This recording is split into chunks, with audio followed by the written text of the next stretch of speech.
Բարև ձեզ սիրելի հայրենակիցներ, այսօր բացառիկ հարցազրույց ենք ունենալու, հիմա կբացատրեմ ինչ առումով բացառիկ, սովորաբար պրոիշխանական մարդիկ ինձ քննադատում են, մեղադրում են, ասում են մի հատ ԿՊԱ-կանի չես կանչում, քեզ տաղավար հյուր, ասեմ, որ հրավիրում ենք, բայց չեն գալիս, որովհետև հաճախ իշխանականները նախընտրում են հենց իշխող ուժին պատկանող ԶԼՄ-ներում կոմֆորտ հարցերի պատասխանել եւ այդ առումով ես շատ շնորհակալ եմ, որ այսօրվա իմ հյուրը, որը ԿՊ խմբակցության падգամավոր ազգային ժողովի առողջապահական հարցերի հանձնաժողովի նախագահ Հռիփսիմե Հունանյանը եւ նա չմերժեց հրավերը, շնորհակալ եմ տիկին Հունանյան, իսկապես որ չխուսանավեցիք ձեր շատ թիմակիցների նման, որովհետև շատ թիմակիցների իսկապես հրավերներ ուղարկում եմ, չեն գալիս, չգիտեմ, տարբեր պատճառներով, բայց չեն գալիս։ Ես առաջարկում եմ, որ մեր զրույցը սկսենք ձեր շուրջ բարձրացված վերջին աղմուկից, աղմկահարույց ավելի ճիշտ արտահայտությունից, երբ որ ձեզ հանձնաժողովի նախագահ են ընտրում, հիմնական թեզը, որ ձեր դեմ բարձրացնում էին, ասում էին դիպլոմ գդե, դուք էլ պատասխանում եք, ասում եք, այ մարդ ինչ պարտադիր է, որ բոլորը ունենան բարձրագույն կրթություն։ Սա այն որ համացանցում տարածում էին մի հատ էմոջի կա, որ այսպես մի հատ էմոջի կա, դրա տակ տարածում էին, ասում էին ոնց դիպլոմը ոնց պետք չի, բան։ Հիմա ուզենց հետադարձ նայում եք այդ քննադատություններին, այդ աղմուկին։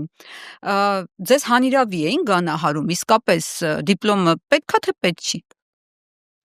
Ողջույն Հռիփսիմե, ողջույն հարգելի հայրենակիցներ, նախ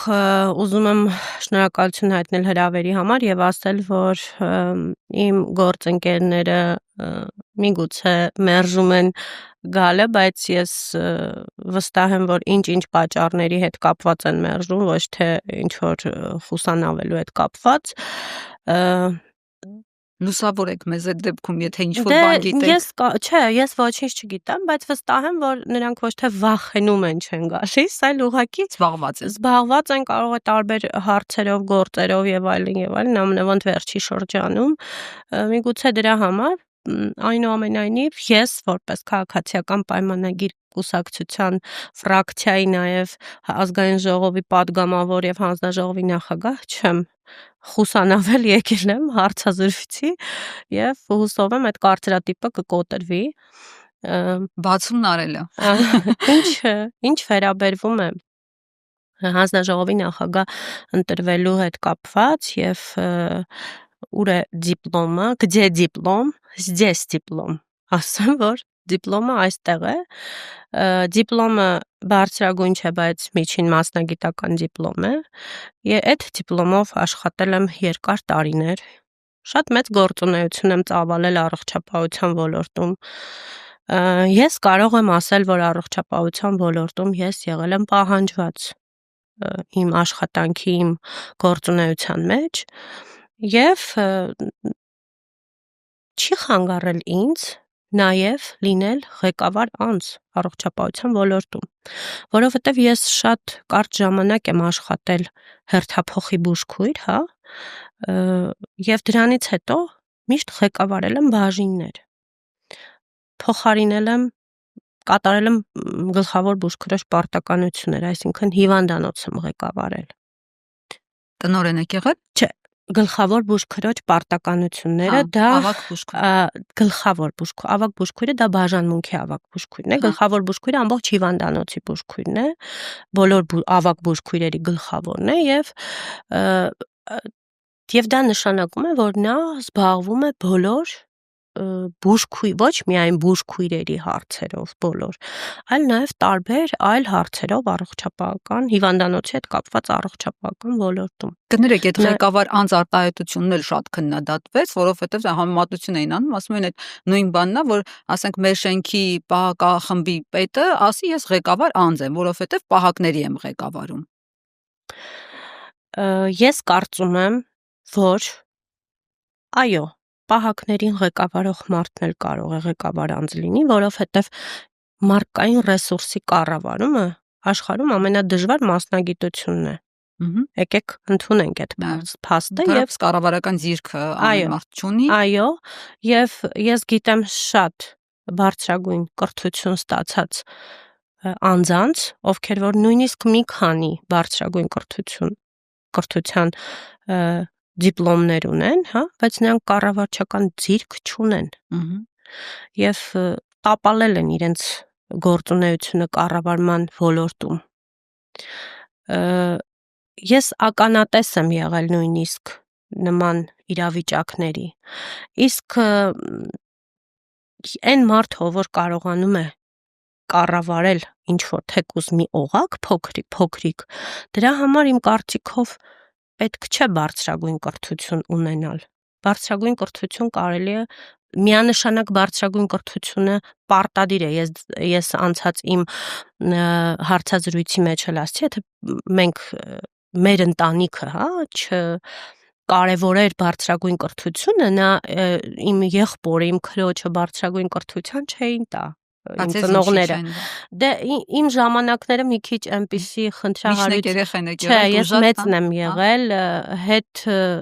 պատերազմյան տարիների այդ դժվար իրավիճակներում եւ երբ որ պետք է ընդունվեի բժշկական համալսարան, իմ եւ եղբորս տարբերությունը 1 տարի է։ Ու մենք չկարողացանք, եղբայրս էլ ընդունվեց պոլիտեխնիկ եւ չկարողացանք 2 ուսանող, այո, միաժամանակ պահել, նամանավանդ եթե հանկարծ վճարովի լիներ, դա իմ համար շատ մեծ հարված կլիներ, եթե ես ընդունվեի ու չկարողանայի գնայի դասի։ Դրա համար ես որոշեցի, այո, նախընտրեցի դիմել միջին մասնագիտական հաստատություն, էլի բուժական գծով, իհարկե, քանի որ ես կարծում եմ, որ եթե ընտրության հարց է լինում, տղամարդկանց ավելի շատ է պետք բարձրագույն կրթությունը։ Չէ, այդ մասով չեմ ասում, քանի որ տղամարդիկ ավելի ոչ թե պետք չի կանանց, այլ այստեղ ընտրության հարց կար եւ ծնողները ընտրեցին ոչ միայն ծնողները, նաեւ ես ընտրեցի նաեւ դա, որովհետեւ ես նախ իմ եղբայրը շատ լավ սովորող էր, գերազանց սովորող էր եւ ափսոս էր, որ այդ ուղեղը կորեր, չգիտեմ, չունենար բարձրագույն կրթություն եւ ես գերադասեցի, որ ինքնակամ էլ այսպես զիջելով, որ ինքը պետք է անպայման գնա բարձրագույն կրթություն ստանալու եւ ես ոչինչ, որ միջին մասնագիտական, հետագայում միգուցե կշարունակեի իմ կրթությունը, բայց ես այնքան իմ մասնագիտության մեջ այսպես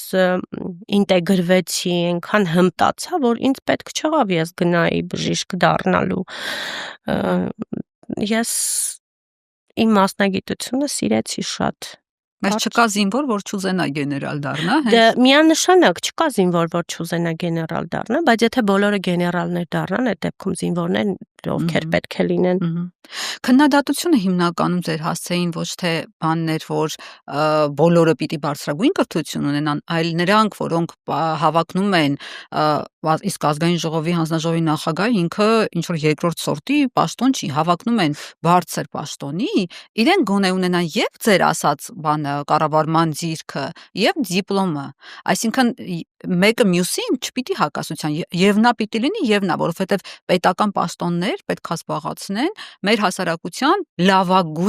լավագույն ընտրյալները, այդպես է անցալումը։ Ռիփսիմե ջան, ազգային ժողովի կանոնակարգը նման դրույթ չի նախատեսում նման դրույթ, չի խանգարում, այսինքն ամեն ինչ արված է օրենքի շրջանակներում, մենք օրենք չենք խախտել եւ առաջինը ես, եթե նման դրույթ լիներ, ես երբեք այդ օրենքը չէի խախտի, որտեվ ես օրենքի ջատագովներից մեկն եմ, երբեք չեմ խախտում ոչ մի օրենք, ոչ մի պարագայում եւ այդ պարագայում չէի խախտի այդ օրենքը, ուղղակի չառաջադրվելով, բայց քանի որ չի նախատեսում ազգային ժողովի կանոնակարգը նման դրույթ, ես հանգիստ կարողացա առաջադրվել եւ ընտրվել։ Օրենքի բարիերը չկա այստեղ, ուղղակի ուրիշ ընկալումներն են։ Բացի այդ, նաեւ քննադատություն եղավ, որ պետք է առողջապահության հանձնաժողովի նախագահ լինի մասնագետ, բժիշկ օրինակ։ Հիմա ին մոտ այսպիսի մի հարց է առաջանում, արդյոք բժշկական որովհետև պետք է օրենքներ մշակեն եւ այլն եւ այլն, ոլորտի տեղյակ լինեն։ Հիմա ես իմ մոտ այսպիսի մի լեգիտիմ հարց է առաջանում. արդյոք բժիշկները բժշկական ինստիտուտում սովորում են օրենք մշակել։ Ոչ, բնականաբար։ Այսինքն եթե բժշկական էլ ավարտած բժշկական համալսարանում սովորում են բուժական գործ, սովորում են անատոմիա, ֆարմակոլոգիա, տարբեր առարկաներ, բայց ոչ օրենքի մշակում։ Հա, բայց դրա մասին չի խոսքը։ Դրա մասին էր խոսքը։ Եթե ոլորտի նեղ մասնագիտական բաներ հանձնաժողովում քննարկվում։ Ես ոլորտի նեղ մասնագետ եմ, ես բժշկության մեջ տարիներ աշխատած, էփված մարդ եմ, այո։ Ես ոլորտի նեղ մասնագետ եմ, ես ոլորտին լավ ծանոթ եմ, ես ոլորտի խնդիրներին լավ ծանոթ եմ։ Ես այսօր գիտեմ բժիշկների խնդիրների մասին, ես այսօր գիտեմ բուժքույրերի խնդիրների մասին, գիտեմ հիվանդանոցային խնդիրների հետ կապված տարբեր եւ նաեւ առավելություն։ Բոլոր ամեն ինչի մասին ես տարիներ շարունակ դրա մեջ եղել եմ, գիտեի։ Եթե ես կասկածեի, որ չեմ կարողանալու ստանձնել այդ պաշտոնը, միանշանակ ես կհրաժարվեի դրանից եւ նույնիսկ չէի առաջադրվի։ Իսկ ինչը վերաբերվում է մասնագետի վրա շեշտը դնելուն, ես նախորդ իմ հարցազրույցին էլ ասացի, Սերժ Սարգսյանի ժամանակ առողջապահության հանձնաժողովի նախագահը եղել է Հակոբ Հակոբյանը, որը ունեցել է պոլիտեխնիկական ինժեներական կրթություն։ Ուզում եմ հասկանալ այդ դեպքում ոնց են մեկնաբանում այն փաստը, որ առողջապահության հանձնաժողովի նախագահը եղել է ինժեներ օրինակ։ Մի րոպե, մենք չենք ասում, որ Սերժ Սարգսյանի ժամանակ ամեն ինչ իդեալական է եղել։ Դրա համար դուք եկաք, որ իդեալականին մոտեցնեք, մերժեցիք Սերժին, ասացիք մենք ուրիշ ենք, մենք լավն ենք, մենք նվիրյալներ ենք, ես ընկերնենք, դրա համար է Սերժ։ Նույնիսկ այդ ժամանակ, նույնիսկ եթե դիտարկենք որպես այլ մասնագետ հանձնաժողովի նախագահի պաշտոն, էլի կանոնակարգը չի սահմանափակում։ Կանոնակարգը ասում է Հայաստանի ազգային ժողովի ֆրակցիայի տվյալ ֆրակցիայում յուրաքանչյուր падգամավոր կարող է հավակնել այդ պաշտոնին։ Լավ, Տիկին Հունանյան, իրականում այս հարցում ձեր թիմում պիտի ասեմ, որ աջաբսանդալ է իսկական այդ դիպլոմի եւ պաշտոնի համապատասխանության առումով, բացատրեմ ինչ, օրինակ պաշտպանության նախարարը Սուրեն Պապիկյանը պատմության դասատու է։ Պատերազմի ժամանակ գերագույն հրամանատար հանդիսացող Նիկոլ Փաշինյանը բանակում չի ծառայել։ Անահիտ Ավանեսյանը իրավաբան է մասնագիտությամբ եւ էլի բժիշկ չէ, այսպես ասած։ Ու հետեւաբար, այսինքն, եթե այս ռակուրսով ենք նայում, ամեն ինչ օքեյ է։ Ռիփսմե ջան, եթե այդ ռակուրսով ենք նայում, ուրեմն եկեք նայենք համաշխարհային փորձը, որ համաշխարհային փորձում ոչ մի ղեկավար, կառավարչական ադմինիստրացիոն պաշտոն չի ենթադրում իրենից լինել մասնագետ։ Տեխնիկական աշխատանք է, որ պիտի անի։ Դա տեխնիկական աշխատանք է, դա որ գալիս է նախարարին բան են զեկուցում, ինքը չիմանա ինչի մասին է խոսքը։ Իհարկե կիմանա, ինչպես կարող է չիմանա, եթե նա նախարար է գնացել եւ ստանձնել է այդ պաշտոնը եւ վստահ է, որ նա կարող է աշխատել այդ պաշտոնում, իհարկե նա պետք է իմանա եւ կիմանա ինչի մասին է խոսքը եւ դա իմանալու համար տարբեր մեթոդներ կարելի է կիրառել, ընդհանրապես դա խնդիր չի։ ChatGPT-ին անդադ մտնել հարցնել։ Ասենք պատմության դասատուին բան են զեկուցում մարտական իրավիճակների բաների հետ կապված, հոչի բան անելու Գավգամելայի ճակատամարտի հիշի։ Դրա համար գոյություն ունեն մասնագետ փոխնախարարներ, որոնք ըստ ուղղվածության նշանակվում են եւ դրա համար զեկուցում են, ասում են ոնց է եւ այլն այդ ամեն ինչը, բայց ընդհանուր ռազմավարությունը, նախարարության ծրագրերի ռազմավարությունը, եթե դու ձիրք ունես կազմելու այդ ռազմավարությունը, դու այո կարող ես ստանձնել նախարարի պաշտոնը եւ Հասկացա, բացի այդ նախարարը քաղաքականություն մշակող է իհարկե, բայց պիտի մի քիչ գոնե ոլորտից տեղյակ լինի։ Դուք ամբիոնի մոտ երբ որ բացատրում եք այդ դիպլոմի հանգամանքը, ասում եք չեմ գնացել բուխ, բայց անընդհատ սովորել եմ եւ հոգատարություն ու սեր է թաքնված իմ այս փոքրիկ կենսագրության հետևում։ Ինչ եք կարծում, Նիկոլ Փաշինյանի կենսագրության հետևում էլ է սեր թաքնված, որովհետեւ ինքն էլ դիպլոմ չունի։ Բարձրագույն ուսումնական հաստատության։ Ես կարծում եմ, որ բոլոր ոչ միայն մասնագիտությունների հետևում, այլ բոլոր հոգեվիճակների հետևում, բոլոր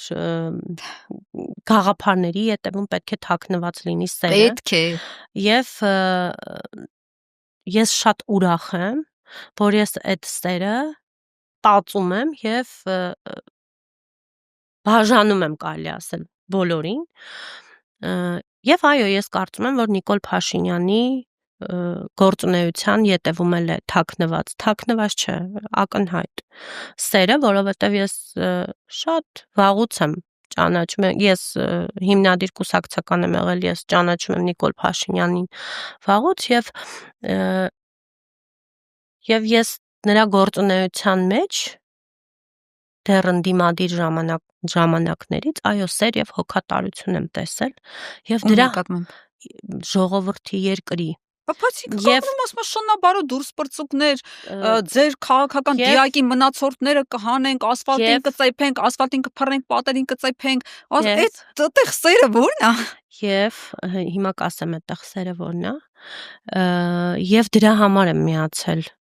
քաղաքացիական պայմանագիր կուսակցությանը, այո։ Եվ ինչ վերաբերվում է այո ձեր ասածներին, ում է ասում, ընդդիմադիր մեր գործիչներին է ասում, ովքեր որ առիթը բաց չեն թողնում վիրավորել, չարախոսել, ամենավատ բաները ասել, ամենավատ բաները, որ ես անթույլատրելի եմ համարում, որ Հայաստանի Հանրապետության ընտրված վարչապետի հանդեպ նման խոսույթով հանդես գալը դա լեգիտիմ վարչապետյան նման խոսույթով հանդես գալը ես համարում եմ անթույլատրելի, նույնիսկ ես ինձ թույլ չեմ տա ոչ լեգիտիմ վարչապետի հետ նման խոսույթով խոսել, ես ինձ թույլ չեմ տա, բայց իրենք իրենց թույլ են տալիս եւ ինչ որ պահի մարդու նյարդերը տեղի է տալիս, ես մարդը է եւ չի կարելի նման ձևով վերաբերվել, նման ձևով խոսել Հայաստանի Հանրապետության ընտրված վարչապետի հետ։ Մենք բոլորս վստահ ենք, չէ՞, որ Հայաստանի Հանրապետության վարչապետը ընտրվել է արդար ընտրությունների արդյունքում, լեգիտիմ է եւ ոչ թե մեր նախկին նախագահները եւ վարչապետը, որոնք լեգիտիմ չեն եղել եւ որոնք չեն ընտրվել Հայաստանի Հանրապետության ժողովրդի ձայնով եւ նման խոսույթ թույլ տալ ընտրված լեգիտիմ վարչապետի հանդեպ ես դա անթույլատրելի եմ համարում, Դիպսիմե ջան, ես դատապարտում եմ նման խոսույթը։ Իսկ ասենք որ կարդում եք, տեսնում եք, որ ձեր թիմի ղեկավարը, վարչապետը Facebook-յան իր էջում, կներեք, պիտի ասեմ, պատրաստում է իր սեռական օրգանը ցույց տալ կաթողիկոսին։ Այդ դեպքում ու դա դառնում է գլխագրեր միջազգային մամուլում, ասենք անգլերենով թարգմանած դնում են այն ամենահայտնի միջազգային լրատվականներում, որ Հայաստանի վարչապետը սենց բան է պատրաստվում անել։ Ասենք այդտեղ դուք ձեր զգացողությունները ի՞նչ են։ Ես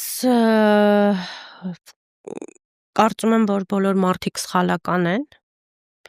եւ իրավունք ունեն սխալվելու եւ դրա համար նաեւ իրավունք ունեն ներողություն խնդրելու, որի համար վարչապետը հանրային ներողություն խնդրել է եւ ասել է այլևս մենք չենք իրար հետ շփվելու ենք բարեկիրթ։ Ու ոչ միայն չէ վարչապետն է, ես հասկանում եմ, որ level-ը այլ է, բայց ոչ միայն վարչապետն է սխալվում, բոլորս ենք սխալվում, բոլորս ենք սխալական եւ եթե մարդը սխալվում է եւ զղջում է իր սխալի համար եւ դրա համար ներողություն է խնդրում, մենք պետքա ոչ թե իրան քարկոծենք, այլ մեծահոգի լինենք, ներենք եւ անցնենք առաջ։ Մենք քրիստոնյա ազգ ենք եւ պարտավոր ենք մեկս մեկին ներելու։ Դուք ընդդիմադիրներից խոսեցիք, որ իրան էլ ինչ ասես ասում են, իր նյարդերը տեղ են տալիս եւ հակադարձում են, բայց ես մի շարք դեպքեր գիտեմ, երբ Աննա Հակոբյանը Facebook-յան էջում թիրախավորել է, այլ խոտակեր, ոչիլ, բան նման խոսույթով է հանդես եկել, 3 միլիոն վարչապետերի հասցեին, այսինքն շարքային մարդկանց, որոնք ոչ падգամավոր են, լծակներ չունեն, այսինքն այդպես հանրային ընդդիմադիր կորցիչներ չեն։ Մենք գիտենք, չէ, այդ մարդիկ ովքեր են եւ ինչ կենտրոններից են նման խոսույթով հանդես գալիս, բայց կարելի է արդյոք երեխային թիրախավորել, ամենավերջին անեծքները տալ, ամենավերջին հայհոյանքները հնչեցնել, ամենավերջին չգիտեմ, մտքի թռիչքները, իմ միտքը այդքան թռիչք չունի այդ մասով, էլի, չնայած որ այն անսահմանափակ է երևակայության հետ կապված, բայց վատ խոսքի հետ կապված իմ միտքը այդքան թռիչք չունի, չեմ պատկերացնում, ես ասենք ինչքան մարդ պետքա վատը լինի, որ ամենավերջին անեծքներն ու հայհոյանքները, ամենավերջին բառապաշարով, ես երբ որ կարդում եմ, ես չգիտեմ, սարսուռ անցնում իմ մեջով այդ բառամթերքը եւ հայրախոսությունը ես ընդունում եմ կարմիր գծեր կան, որոնք չպետք է անցնեն, բայց կներեք, էլի ոչիլը դա ամենա երևի այդ մեղմ եւ տենց ականջ շոյող բառներ, որ կարող ենք մենք լսել եւ չգիտեմ, ուղղակի պետքա մարդ այնքան համբերություն ունենա, որ կարողանա այդ ամեն ինչը տանել, դա գիտեք, երբ որ մարդու անձին են կպնում, դա մի քիչ ավելի հեշտ է տանել, բայց երբ որ մարդու երեխային են կպնում, չի կարելի էլի, ասենք փոքր երեխան ինչ կապ ունի երեխան քաղաքական խնդիրների հետ, ինչ կապ ունի երեխան, ինչի պետքա թիրախավորեն երեխային, կամ Աննա Հակոբյանը երեխայի հետ գնացել էր Ծիծեռնակաբերդ, արդյոք կարելի էր երեխայի ներկայությամբ նմանատիպ պահվածք ցուցաբերել։ Իսկ Աննա Հակոբյանը չգիտեր, որ երբ որ այն ամեն ինչ հետո ինչ իրադարձություններ էին զարգացել, հազարավոր զոհեր, հաշմանդամներ ենք ունեցել, այդ միջավայրում երեխայի հետ նման հանրային տեղ գնալ, որ գիտեր հաստատ ընդդիմախոսներից կհանդիպեր։ Այսինքն ինչ էր երեխայի հետ գնում էր։ Ես ընդունում եմ, որ երեխային չպետք է զերծ պահել այս ամեն ինչից, միանշանակ համաձայն եմ, բայց Աննա Հակոբյանը եթե Աննա Հակոբյանը գնացած լիներ, ենթադրենք ինչ-որ համերգի եւ ինչ-որ մի ընդդիմախոս, իսկ առանց երեխայի չէր կարող գնալ Ծիծեռնակաբերդ։ Ես էլ եմ իմ երեխայի հետ գնացել եւ որտեվ կարծում եմ իմ երեխան պետքա այո Ծիծեռնակաբերդ գոնե տարին մեկ անգամ իմանա ինչի համար ենք մենք ժամանակ ժամը 7-ի գիշերանա ելում գնում են Եռաբլուր։ Այդ ժամանակ էլ թող կամ գիշերը կամ ցերեկ, այսինքն ոչ այն ժամերին, երբ որ այդքան հանրային քաղաքական թիմը եւ վարչապետը եւ Տիկին Հակոբյանը եւ падգամավորները եւ կառավարության անդամները ծածուկ Եռաբլուր չեն գնացել, միշտ գնացել են Եռաբլուր ցերեկային ժամերին կամ առավոտյան ժամերին, երբեք ծածուկ Եռաբլուր մենք ոչ մեկս չենք գնացել եւ վերջին շրջանում չեն գնում։ Ես կարծում եմ, որ Ծիծեռնակաբերդը այն տեղն էր, որ գոնե պետքա մենք այդ օրը լռեինք։ Մենք բոլորս այնքան բարձր գիտակցություն ունենայինք, որ մենք այդ օրը լռեինք եւ չխոսեինք այդ օրը, թող լիներ դա ուրիշ օր խոսելու եւ այլն, բայց ոչ երեխա, էլի նորից եմ ասում, ոչ երեխա, ոչ տարեց, նրանք թիրախավորման ենթակա։ Դուք ասում եք վարչապետի ընտանիքի ինխիային թիրախավորում, երեխաներ եւ այլն, ընդունում եմ, բայց նախ միեդի բոլոր որոշումներով պաշտոնատար անձը պիտի հանդուրժող լինի իր հասցեին քննադատությունների նկատմամբ, մանավանդ երբ այդ մարդու օրոք, ասում եմ, հազարավոր զոհեր, հաշմանդամներ այս միջավայրում, երբ որ դու տեսնում ես, որ քո գործողությունները են, այսինքն դու պաշտոնատար անձն ես, դու ես երկրի գլխավոր գերագույն հրամանատարը եղել, ղեկավար եղել ու քո օրոք ինչ է կատարվել, դու պիտի առավել հանդուրժող լինես, նաև այո, անեծքների նկատմամբ ես չեմ ասում այդ անեծքները լավ են, բայց պետքա ավելի հանդուրժող լինել ու ասենք ոչ թե բոլորին այսպես մտնել աջ ու ձախ շշպրել, հետո որ դուք ասում եք ներողություն ա խնդրել։ Կներեք էլի, ասենք ամենավերջին բաները ասի վարչապետը, հետո գնա Հովանավանքում լացի, մենք համարենք բան ա եկել, ապաշխարել ա, հա։ Մեղանչի ու գնա ներողություն խնդրի, մենք կհամարենք ամեն ինչ տեղն ընկավ, ասենք լավ, Աստված պիտի ների, բայց մարդիկ ոչ բոլոր դեպքերում, չէ, էլի կհիշեն, այդ նեգատիվը կմնա իր խոսույթի։ Լիպսիմե ջան, ես կարծում եմ, որ մենք բոլորս պարտավոր ենք ներողամիտ լինել մեկս մյուսի հանդեպ, որովհետև մենք բոլորս սխալական ենք։ Մենք բոլորս ամեն վարքյան կարող ենք սխալ թույլ տալ։ Մենք բոլորս կարող ենք հայտնվել նույն իրավիճակում ինչ որ մի օր։ Եվ դրա համար մենք պարտավոր ենք միմյանց ներել։ Բա մենք որպես քաղաքացիներ պարտավոր չենք բան անել,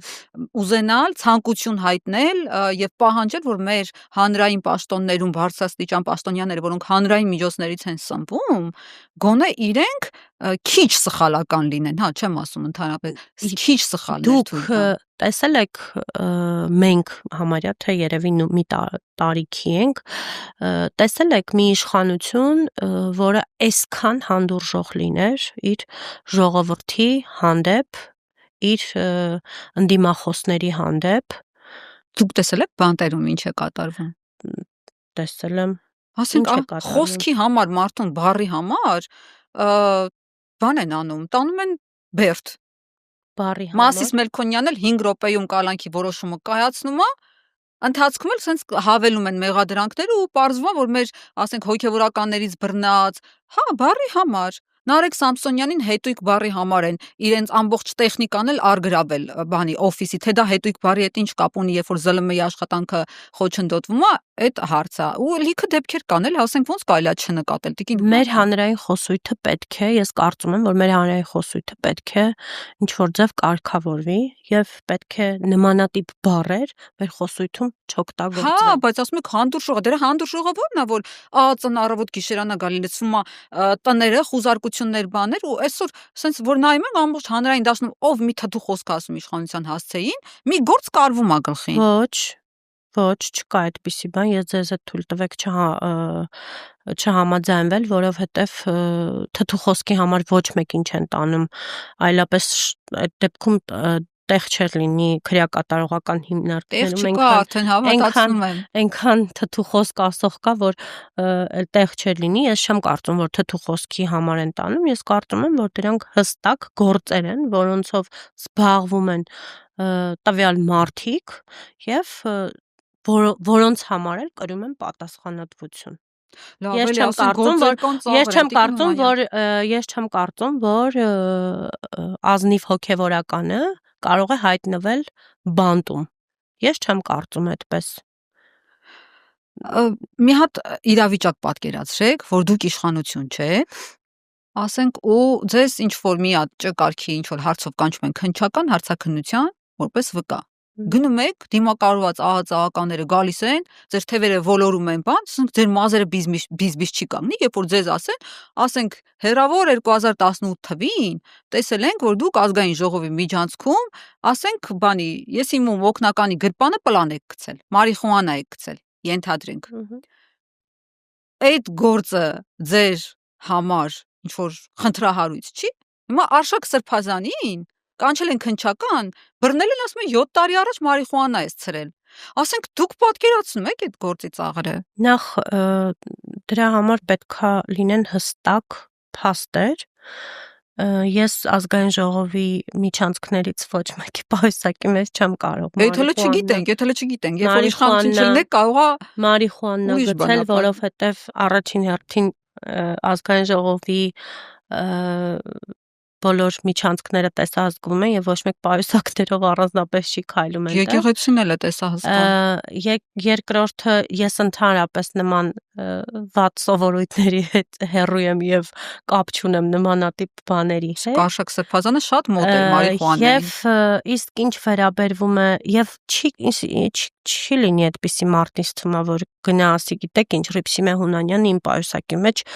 մարիխուանա է գցել, որովհետեւ մենք էլ ենք մտածում դժվար ինչ որ մեկը ասի, որ եկեղեցում այր աթոռի դիվանապետը ինչ որ մեկի պայուսակում այստեղ հստակ ինչ բան կա 7 տարի առաջ այդպես ինչ որ մեկը գնացել է ասել է, չէ, որ իմ հանդեպ նման բան են արել, ինչ որ մի օր եւ հստակ փաստեր է բերում, առանց փաստերի մարդուն բռնելը ես ուղղակի չեմ պատկերացնում, որ չի կարող լինի, եթե փաստ չլինի, փաստերով չլինեն, չեն կարող մարդկանց առանց փաստերի բռնել, այնտեղ ձայնագրություններ են ասում, կա եւ այլն եւ այլն եւ նկարներ կա, ձայնագրություններ կա, եկեք դա էլ ընդունենք, հա, որ փաստեր կան, առանց փաստերի չեն կարող Արշակ Խաչատրյանին տանեն, բռնեն տանեն, չունենալով ոչ մի փաստ։ Տիկին Հունանյան, շատ լավ գիտեք, որ Արշակ Սրբազանը Ծիծեռնակաբերդում դզովել էր իշխանությունների հասցեին, ինչ որ կոշտ բառապաշարով բաներ ասել, խոսքեր ասել եւ դարձել է իշխանությունների թիրախը։ Ինչ որ այլ իրավիճակում, եթե Արշակ Սրբազանը լիներ այն եպիսկոպոսներից, որոնք գնացին Նիկոլ Փաշինյանի դուռը, անգամ են Բենտլի ունեցողներն էլ, երբ որ գնացին, իրենց մեղքերը հաստատ չէին հանի, ամենամեծ մեղքերն անգամ չէին հանվի ջրի երես, բայց միայն քաղաքական բանի համար նպատակադրումներից ելնելով այդ մարդուն դարձրել են թիրախ։ Ոնց ակներևը չեք տեսնում դուք, էլի, եկեք հասկանում եմ, որ թիմի անդամ եք, չեք ուզում հակառակ բանը ասեք, բայց այն որ փաստերը արդեն խոսուն են։ Նախ եկեք մի հարցի հետ կապված խոսենք, արդյոք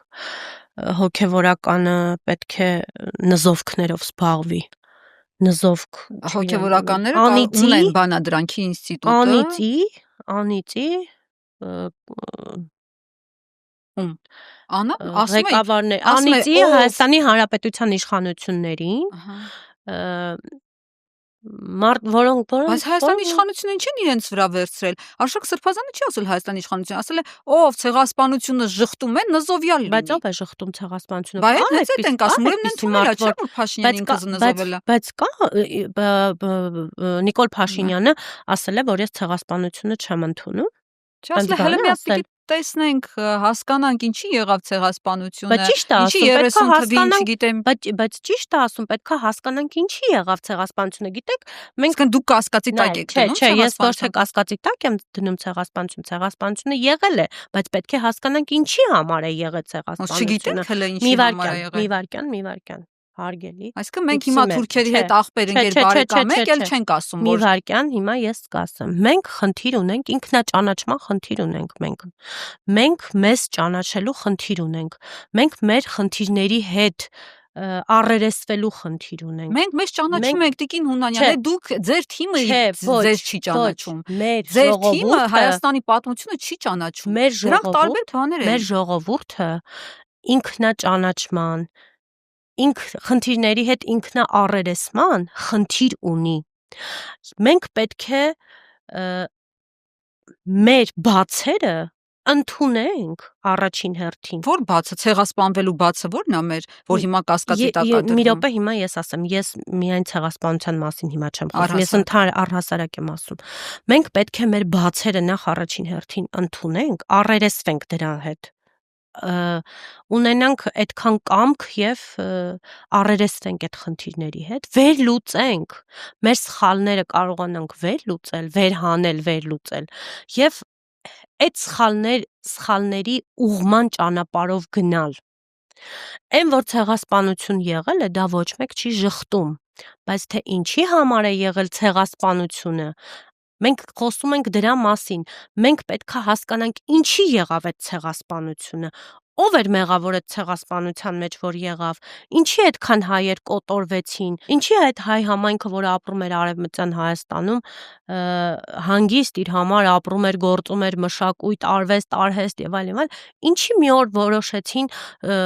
թուրքերը ցեղասպանել հայերին, ինչի համար, այդ հարցերը, չգիտենք ինչ խնդիր էին դրել։ Կամ ձեր թիմի անդամ ասում ցուցակագրենք մի հատ հələ հասկանանք քանի հոգի են եւ այլն, ասենք դուք պատկասեք։ Գիտենք ինչի համար։ Գիտենք 1.5 միլիոն հայ սպանել են։ Մենք գիտենք ինչի համար, բայց մենք նաեւ պետք է խորքային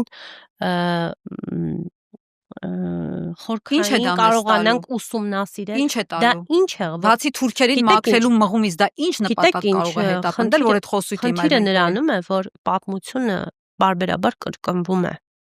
Եվ երբ որ մենք մեր պատմությունը նայում ենք, բարբերաբար կրկնվող ինչ որ դրույթներ են տեղի ունենում, կադրեր են, այսպես գալիս ու անցնում կրկնվող կադրեր։ Այն որ մենք 2 անգամ ունեցանք անկախություն կորցրեցինք, հիմա 3-րդ անգամ էր արդեն մեր անկախությունը դրված սեղանի վրա եւ կորստի սեղանի վրա եւ կարողացանք դիմադրել։ Այդ ամեն ինչը պետքա մենք կարողանանք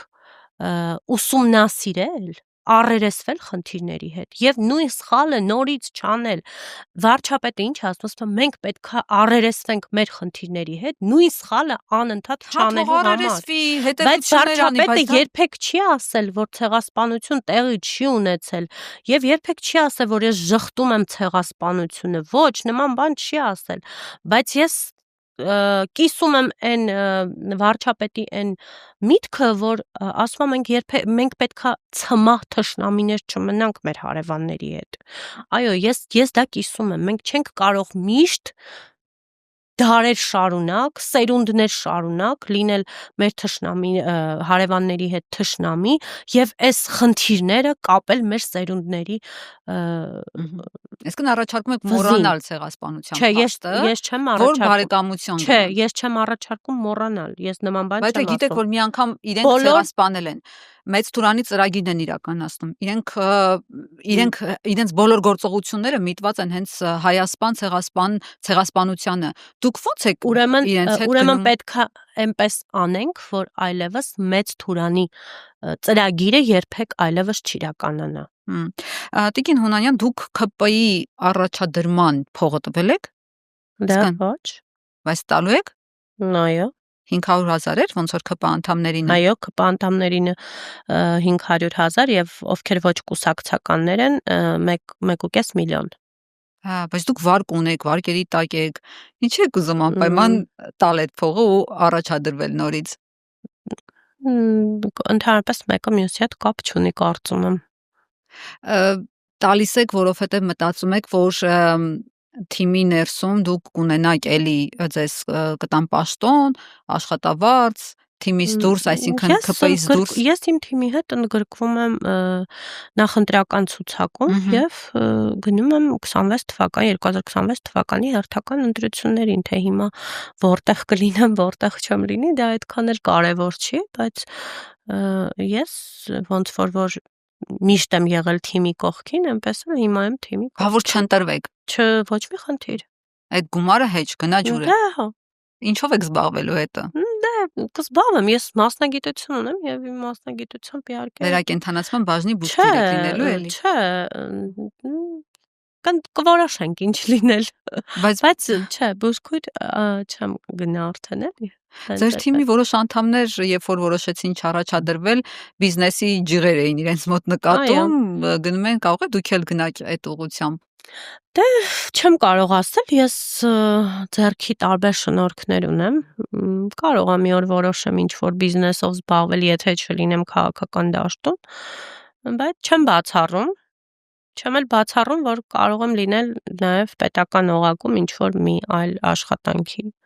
Էդ էլ չեմ բացառում։ Չգիտեմ, ընթացքը ցույց կտա։ Բայց հիվանդանոց չեք վերադառնա։ Հիվանդանոց կվերադառնամ, բայց արդեն ոչ բուժքույր։ Եկամտաբեր չի բուժքրոջ աշխատանքը։ Ոչ թե եկամտաբեր չի, այլ падգամավորից հետո բուժքույր գնալը մի քիչ ճիշտ չի, կարծում եմ։ Ձեր խալաթի գրպանը հեչ փող դրել են։ Երբեք։ Չեք թողել։ Ոչ։ Բայց փորձել են։ Այո։ Ուրեմն, երբ որ ես նոր էի ավարտել ուսումնարանը, ես աշխատում էի առաջի հիվանդանոցի նորաբաց սրտաբանական բաժնում եւ այնտեղ առանց հրամանի էի դեպ աշխատում, բժշկական համալսարանը հրաման չէր տալիս, աշխատում էի ոնց որ այսպես պրակտիկանտի կարգավիճակով, շատ ակտիվ պրակտիկանտ էի եւ շատ ակտիվ բուժքույր էի ու այդտեղ դեռ այդ պրակտիկան գործում էր, էլի այն ժամանակ դե գործում էր այդ պրակտիկան գումար դնել գրպանը եւ այլն, բայց երբ որ հարազատները, հիվանդները ուզում էին, պացիենտները ուզում էին Շնորհակալություն։ այո, հայտնել, ես մշտապես հրաժարվել եմ դրանից ու մի օր այնտեղի բուժքույրերը ինձ կանչեցին ու ասեցին, որ երբ որ դու չես վերցնում, մեզ էլ չեն տալիս։ Ու ես ասացի, ես պատրաստ եմ աշխատանքից դուրս գալ, բայց ես չեմ վերցնի գումար ոչ մեկից, որովհետև կան մարդկանց կատեգորիաներ, նախ առաջինը դա իմ սկզբունքներին դեմ էր, ես չեմ կարող էլի, ուղղակի չեմ պատկերացնում դա, երկրորդը կան մարդկանց կատեգորիաներ, որոնք ինչ-որ մի գումար տալուց հետո մտածում են, որ իրենք կարող են ամեն ինչ ասել, անել, չգիտեմ, գոռալ, մունատ գալ բուժաշխատողի վրա, որը իմ համար անթույլատրելի, անհասկանալի է։ Եթե փողը մտվի, ուրեմն ես դա չեմ ընդունել ու ճիշտ է, ես այդ հիվանդանոցում կարճ աշխատեցի 4 ամիս, բայց բավականին լավ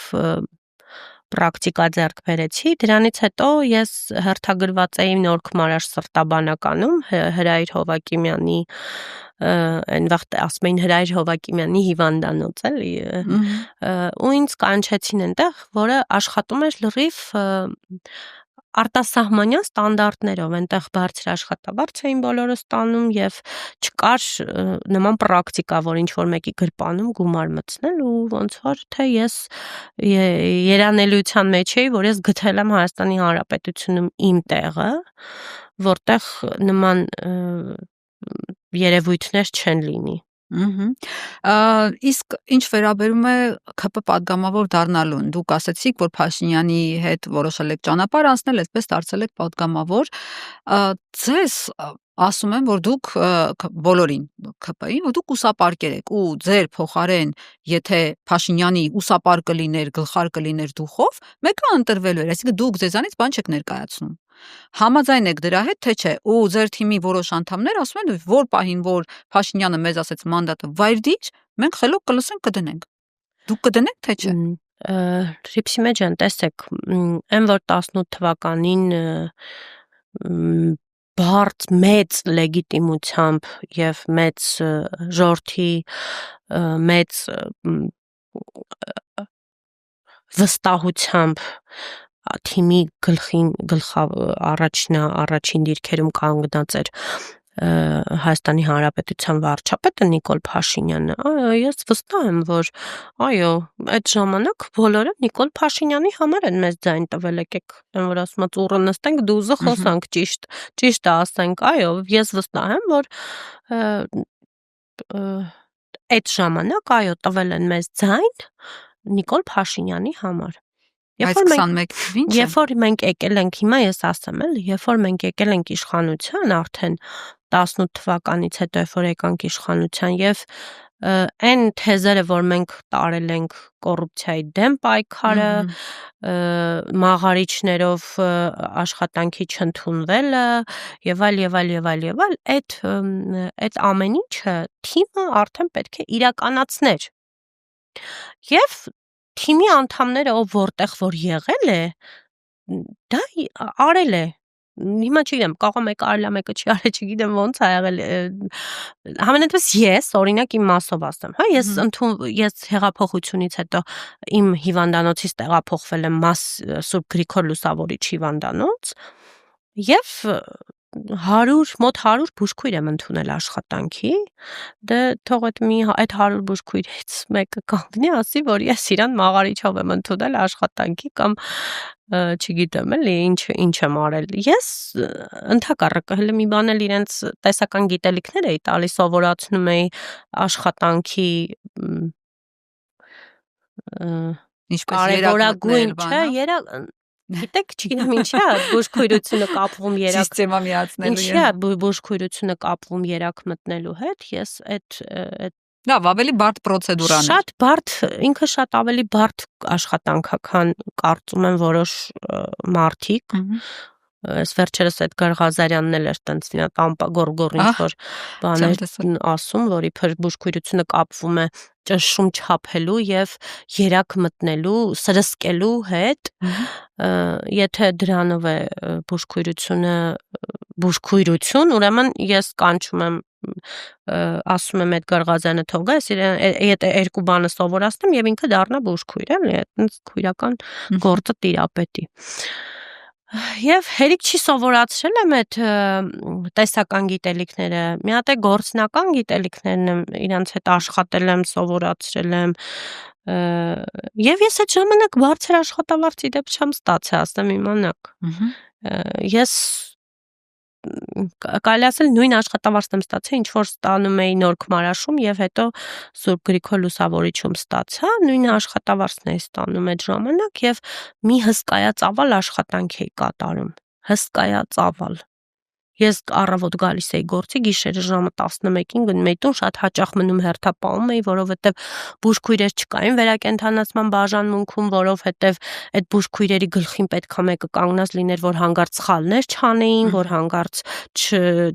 չշփոթվեին, Այսինքն դուք շնորհակալ եք, որ այդ աշխատանքից հետո ի վերջո падգամավոր եք դարձել։ Ես ուսումնասիրել եմ ձեր հայտարարագիրը, դուք նախկինում պաշտոնը ստանձնելիս 10 ամսում ստացել եք 700,000 դրամ աշխատավարձ, իսկ հիմա դուք տարեկան ստանում եք 12 միլիոն դրամ աշխատավարձ, մոտավորապես 1 միլիոնի, բացի այդ հանձնաժողովի նախագահ եք, արդեն ունեք ծառայողական մեքենա, վարորդ, այսինքն լաքշերի վիճակ է ձեր համար հիմա։ Ես ծառայողական մեքենայից որ ասեմ այդպես շատ չեմ օգտվում, միայն օգտվում եմ, երբ որ գնում եմ տարբեր հանդիպումների, որտեղ պարկինգի խնդիր կա Երևանում։ Ես իմ մեքենայով եմ սովորաբար Հայաստանի Հանրապետության տարածքով շրջում, եւ մեկ էլ երբ որ մենք ֆրակցիայով գնում ենք ինչ որ մարզեր պտտվելու եւ այդ ժամանակ եմ ծառայողական ավտոմեքենայից օգտվում, որտեվ ես ինքս շատ եմ հոգնում վարելով եւ մարզում գյուղից գյուղ գնալու եւ այլն հանդիպելու քաղաքացիների հետ։ Ես կարծում եմ այդ ժամանակ պետքա մեկը որ ինձ օգնի, միայն այդ դեպքերում։ Բայց փոփոխությունն եմ ասում, փոփոխությունը։ Իմ համար այդ որ ասենք լաքշերի վիճակ է, իրականում լաքշերի վիճակ չի, էլի, ասենք աշխատանք փողի առումով հայտարարագիրը նայում ենք, այն ժամանակ ունեցել եք 50,000 դրամ ավան, ունեցել եք ձեր մեքենա, որը միջև հիմա կա, եւ մի քանի հազար դրամ բան կանխիկ գումար 700,000 էլ աշխատավարձ տարեկան։ Հա, հիմա մի քիչ ես իդեպ COVID-ի ժամանակ համարյա նույն աշխատավարձն եմ ստացել, ինչ որ ստացել եմ падգամավոր եղած ժամանակ։ COVID-ի ժամանակ այո, նույն աշխատավարձն եմ ստացել, որովհետև շատ մեծ աշխատանք եմ կատարել, այդ ժամանակ ոչ միայն գիշեր-ցերեկ, նաև 2 վերակենդանացման բաժանմունքներ եմ, եւս 1 վերակենդանացման բաժանմունք եմ ստեղծել ու իհարկե իմ գոլեգաների, իմ գործընկերների հետ միասին ես նրանց չեմ մոռանում երբեք, որովհետև եթե չլիներ այդ թիմային աշխատանքը, մենք չէինք կարողանա Սուրբ Գրիգոր Լուսավորիչում նման մեծ ռեֆորմների հասնել եւ ուզում եմ առիթից օգտվել նաեւ նրանց բոլորին ասել շնորհակալություն, ովքեր որ ինձ ճանաչում են ու մեծ որ ես աշխատել եմ ովքեր որ ես գիտեմ եւ ովքեր ինձ գիտեն շատ լավ, դա շատ թիմային եւ հրաշալի աշխատանք էր։ Իսկ մանդատից հրաժարվելու համար Փաշինյանն ձեզ SMS-ա գրում, ասում է դու չպիտի լինես։ Խելոք լսելու եք, գնալու եք։ Իհարկե։ Բայց դուք падգամավոր եք, պիտի ձեր խղճի եւ համոզմունքների, ուրեմն այդպես է պետք, եթե ղեկավար անձը նախ ասեմ, որ նա երբեք այդպես բան չի անի, սկսենք այդտեղից բայց արել է արդեն։ Տեսեք, նա անիմաստ տեղ է, երբեք այդպեսի բան չի անի, Ռիփսիմե ջան, ամեն ինչ ունի իր բացատրությունը, իր լուրջ բացատրությունը պետք է ունենա, մի վարքյան։ Եթե ասենք падգամավորը իր տեղում նորմալ աշխատում է, ոչ մի վատ բաների մեջ չկա, բացի ժողովրդին օգնելուց բացի ոչ մի վատ բաներով չի զբաղվում։ Ինչի պետք է օրինակ վարչապետը ինձ նամակ գրի, ասի Ռիփսիմե մանդատը դիր գնա։ Ձեր ազատությունը այդ ասած հասնում է մինչև ձեր որևէ հարցում իրեն հակաճառելուն եւ ընդդիմանալուն։ Ոչ, հավատացեք, Եթե որևէ հարցում ձեզանից որևէ մեկը հակաճառի մի բան ասի ոչ այնպես, ինչպես Փաշինյանն է ուզում, հավատացած եղեք, դուք գիտեք, մեր նախաձեռնող նիստերի ժամանակ ինչքան սուր հարցեր են լինում եւ падգամավորների կողմից եւ կուսակցականների կողմից։ Ախր դուք չեք պատկերացնում, էլի, չգիտեմ ինչի է ձեզ թվում, որ ես 5 տարվա հեսա 5 տարին կլերանա падգամ 4.5 տարվա падգամավորում։ Ես մի օր ոչ ֆրակցիայի ղեկավարից, ոչ ամենայն ազնվությամբ եմ էլի ասում, ոչ վարչապետի կողմից, ոչ Ալեն Սիմոնյանի կողմից, ոչ ազգային ժողովի նախագահ։ Մի օր մի SMS չեմ ստացել, ինչ որ հրահանգով։ Որտեվ չեք ընդդիմացել, իրենք իմացել են, որ դուք կնոպկեն սեղմելու եք։ Ոչ, ով ասում չեմ ընդդիմացել, ընդդիմացել եմ։ Իրենք ինչ ասեն, դուք անելու եք։ Ոչ, ես ասեմ, որ ես ընդդիմացել եմ, եթե ես հանրության մեջ դեմ եք քվեարկել ինչ-որ բանի, թիմը քվեարկելակում դուք դեմ եք քվեարկել։ Ոչ, ես նման չի կարելի նման հանդես գալ նման վարքագծով, երբ որ թիմը քվեարկում է կողմ, բայց ես հարցի հետ կապված դեմ խոսել եմ։ Ես ներքի խոհանոցում խոսել եմ դեմ եւ շատ սուր եմ խոսել։ Բայց հետո հելել արևելյան ինչին եմ ասել եմ։ Չէ, մի րոպե, եթե կա ֆրակցիայի որոշում եւ դա բոլոր կառավարությունների ժամանակ է եղել։ Դու չես կարող ֆրակցիայից առանձնանալ, դառնալ բրբսնակի ծաղիկ եւ ֆրակցիային դեմ գնալ։ Բայց մենք խորհրդարանական կառավարման երկիր ենք։ Պատգամավորն է ընտրում, դուք եք ձեր մեծամասնությունն ընտրել Փաշինյանին։ Բայց Փաշինյանը հիմա դες թելադրում ասում է ոնց ուզում դե։ Ոչ, հարցի հետ կապված, եթե մեծամասնությունը ունի այս կարծիքը, դու պարտավոր ես ենթարկվել այս կարծիքին։ Իսկ հավատացեք, ֆրակցիայում եւ մեր քաղաքական թիմում բոլորը ազատ են իրենց կարծիքները արտահայտելու մեջ։ Բոլորը։ Ամենասուր դուք մեր նախաձեռնողի նիստերում, մեր վարչապետի հետ հանդիպումներում ամենասուր բանը, որ ասել եք, ամենախոսույթները չեմ կարող ասել։ Ամենասուր խոսույթները լինում են։ Ոչ եթերային է ինքան սուրը։ Ոչ եթերային է։ Ամենասուր խոսույթները լինում են եւ ոչ մեկ մանդատը դրա համար չի դրել։ Հովիկ Աղազարյանը համեմատում վարչապետին։ SMS-ը եկավ սարքեցիք բան, կներեք։ Խոսույթի համար չի դրել Հովիկ Աղազարյանը մանդատը, խնդրում եմ,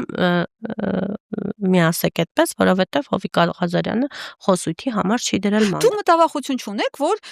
ձեր անձնական չաթերը հանելու են ջրի երես, ու ձեզ կարող է, ինչ ասեմ, սարքեն լեսբուի, ասեն դուք ինչ որ սեռական հարաբերություն, այսինքն նենց անկողին հանեն դնեն ձեր թիմակիցների դեմը նիստին ԿՊ-ի քննարկեն ու դուք խայտարակվեք, պախարակվեք, սուսուփուս ձեներդ կտրեք։ Ես մտավախություն չունեմ, որտեվ ես նման SMS-ներ չունեմ ոչ մեկի հետ գրված,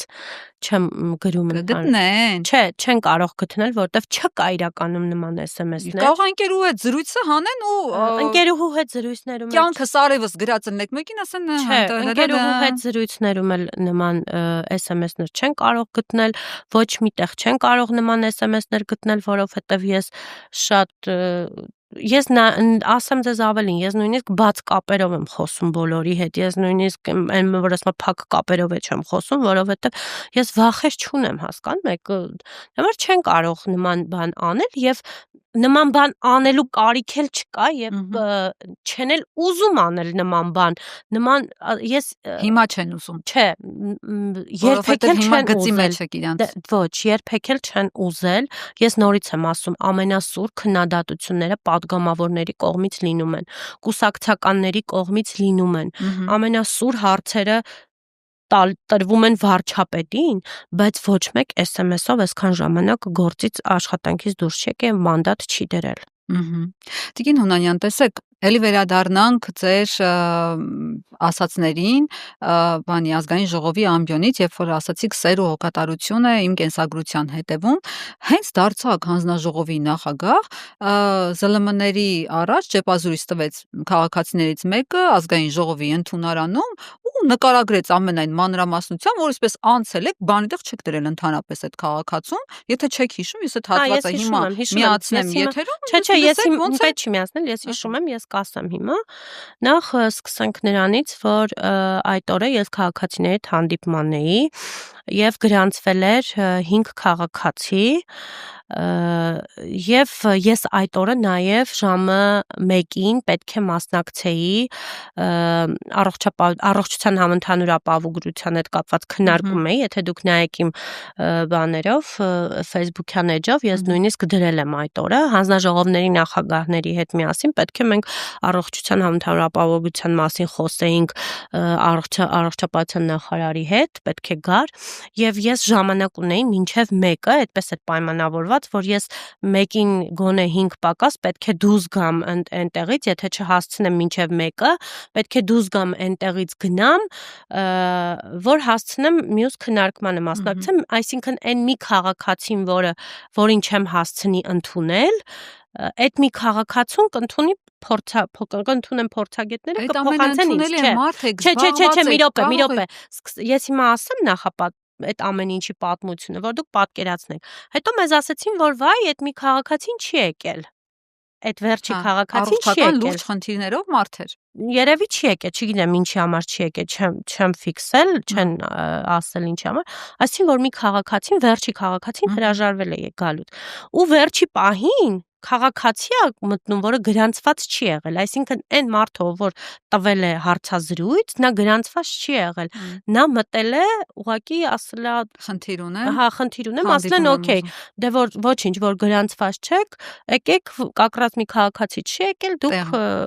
փոխարենը ոնց որ կլինեք։ Ու երբ որ ես դուրս եմ եկել, ճիշտ ասած ես չեմ նկատել, որ այնտեղ մարդ կա նստած դռան հետևում։ Ես այնքան արագ եմ դուրս եկել։ Դրա համար ասում սկի դեմքիսը չնայեց։ Ես չեմ նկատել, որ այնտեղ մարդ կա նստած, եւ չեմ էլ ճանաչել, եթե նույնիսկ նկատել եմ ինչ որ մեկը նստած, ես ինչ իմանամ ով է այնտեղ նստած, որ չեմ էլ իմացել, որ քաղաքացի է ինձ սպասում։ Այլապես ես չգիտեմ,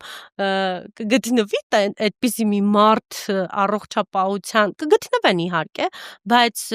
առողջապահության ոլորտում եւ ընդհանրապես մարդկանց հետ կապված շփումների մեջ ես շատ քիչ կարող եմ ասել, որ իմ նման հոգատար մարդիկ կան եւ իմ նման մարդիկ ոչ մի խնդիր բաց չեն թողնում, ոչ մի հեռախոսազանգ բաց չեն թողնում եւ բոլոր խնդիրներին, բոլոր ժողովրդի բոլոր դիմված բոլոր խնդիրներին հետամուտ են լինում եւ գնում են հետեւի։ Տիկին Հունանյան, շատ քննադատվեց նաեւ Facebook-յան ձեր էջում կարգախոսը, որը դրել եք ձեր հետնապատին, հա, որտեղ նշված էր թույլերը վրեժխնդիր են լինում, ուժեղները ներում, խելացիները արհամարում, այս խոսքերը վերագրվում է Էյնշտեյնին, բայց հակասական են տեղեկությունները, Մահատմա Գանդիի հետ կապված նաեւ նմանատիպ մի բան էր ասել։ Ինչևէ, ձեզ քննադատում էին արհամարել բառը առանց հ-ի գրելու համար։ Ճիշտն ասած ես ուղղագրական սխալ անելու համար։ Ճիշտն ասած ես դա չէի գրել, ես copy paste էի արել, դրել է ինձ միտքն էր բան արել։ Հա, չէիք նկատել։ Դա դիպլոմ ունենալու հետ կապ չունի, ոնց որ ասում են, ասում են եթե ուզում են իմ քերականական գիտելիքները ստուգեն, կարող են մի հատ շատ լուրջ քերականական թելադրություն գրեմ, ուղղագրական եւ կետադրական բոլոր այսպես բաներով ընդհանուր եւ տեսնեն, որ իմ քերականական գիտելիքները բավարարում են նամանավանդ, որ ես իմ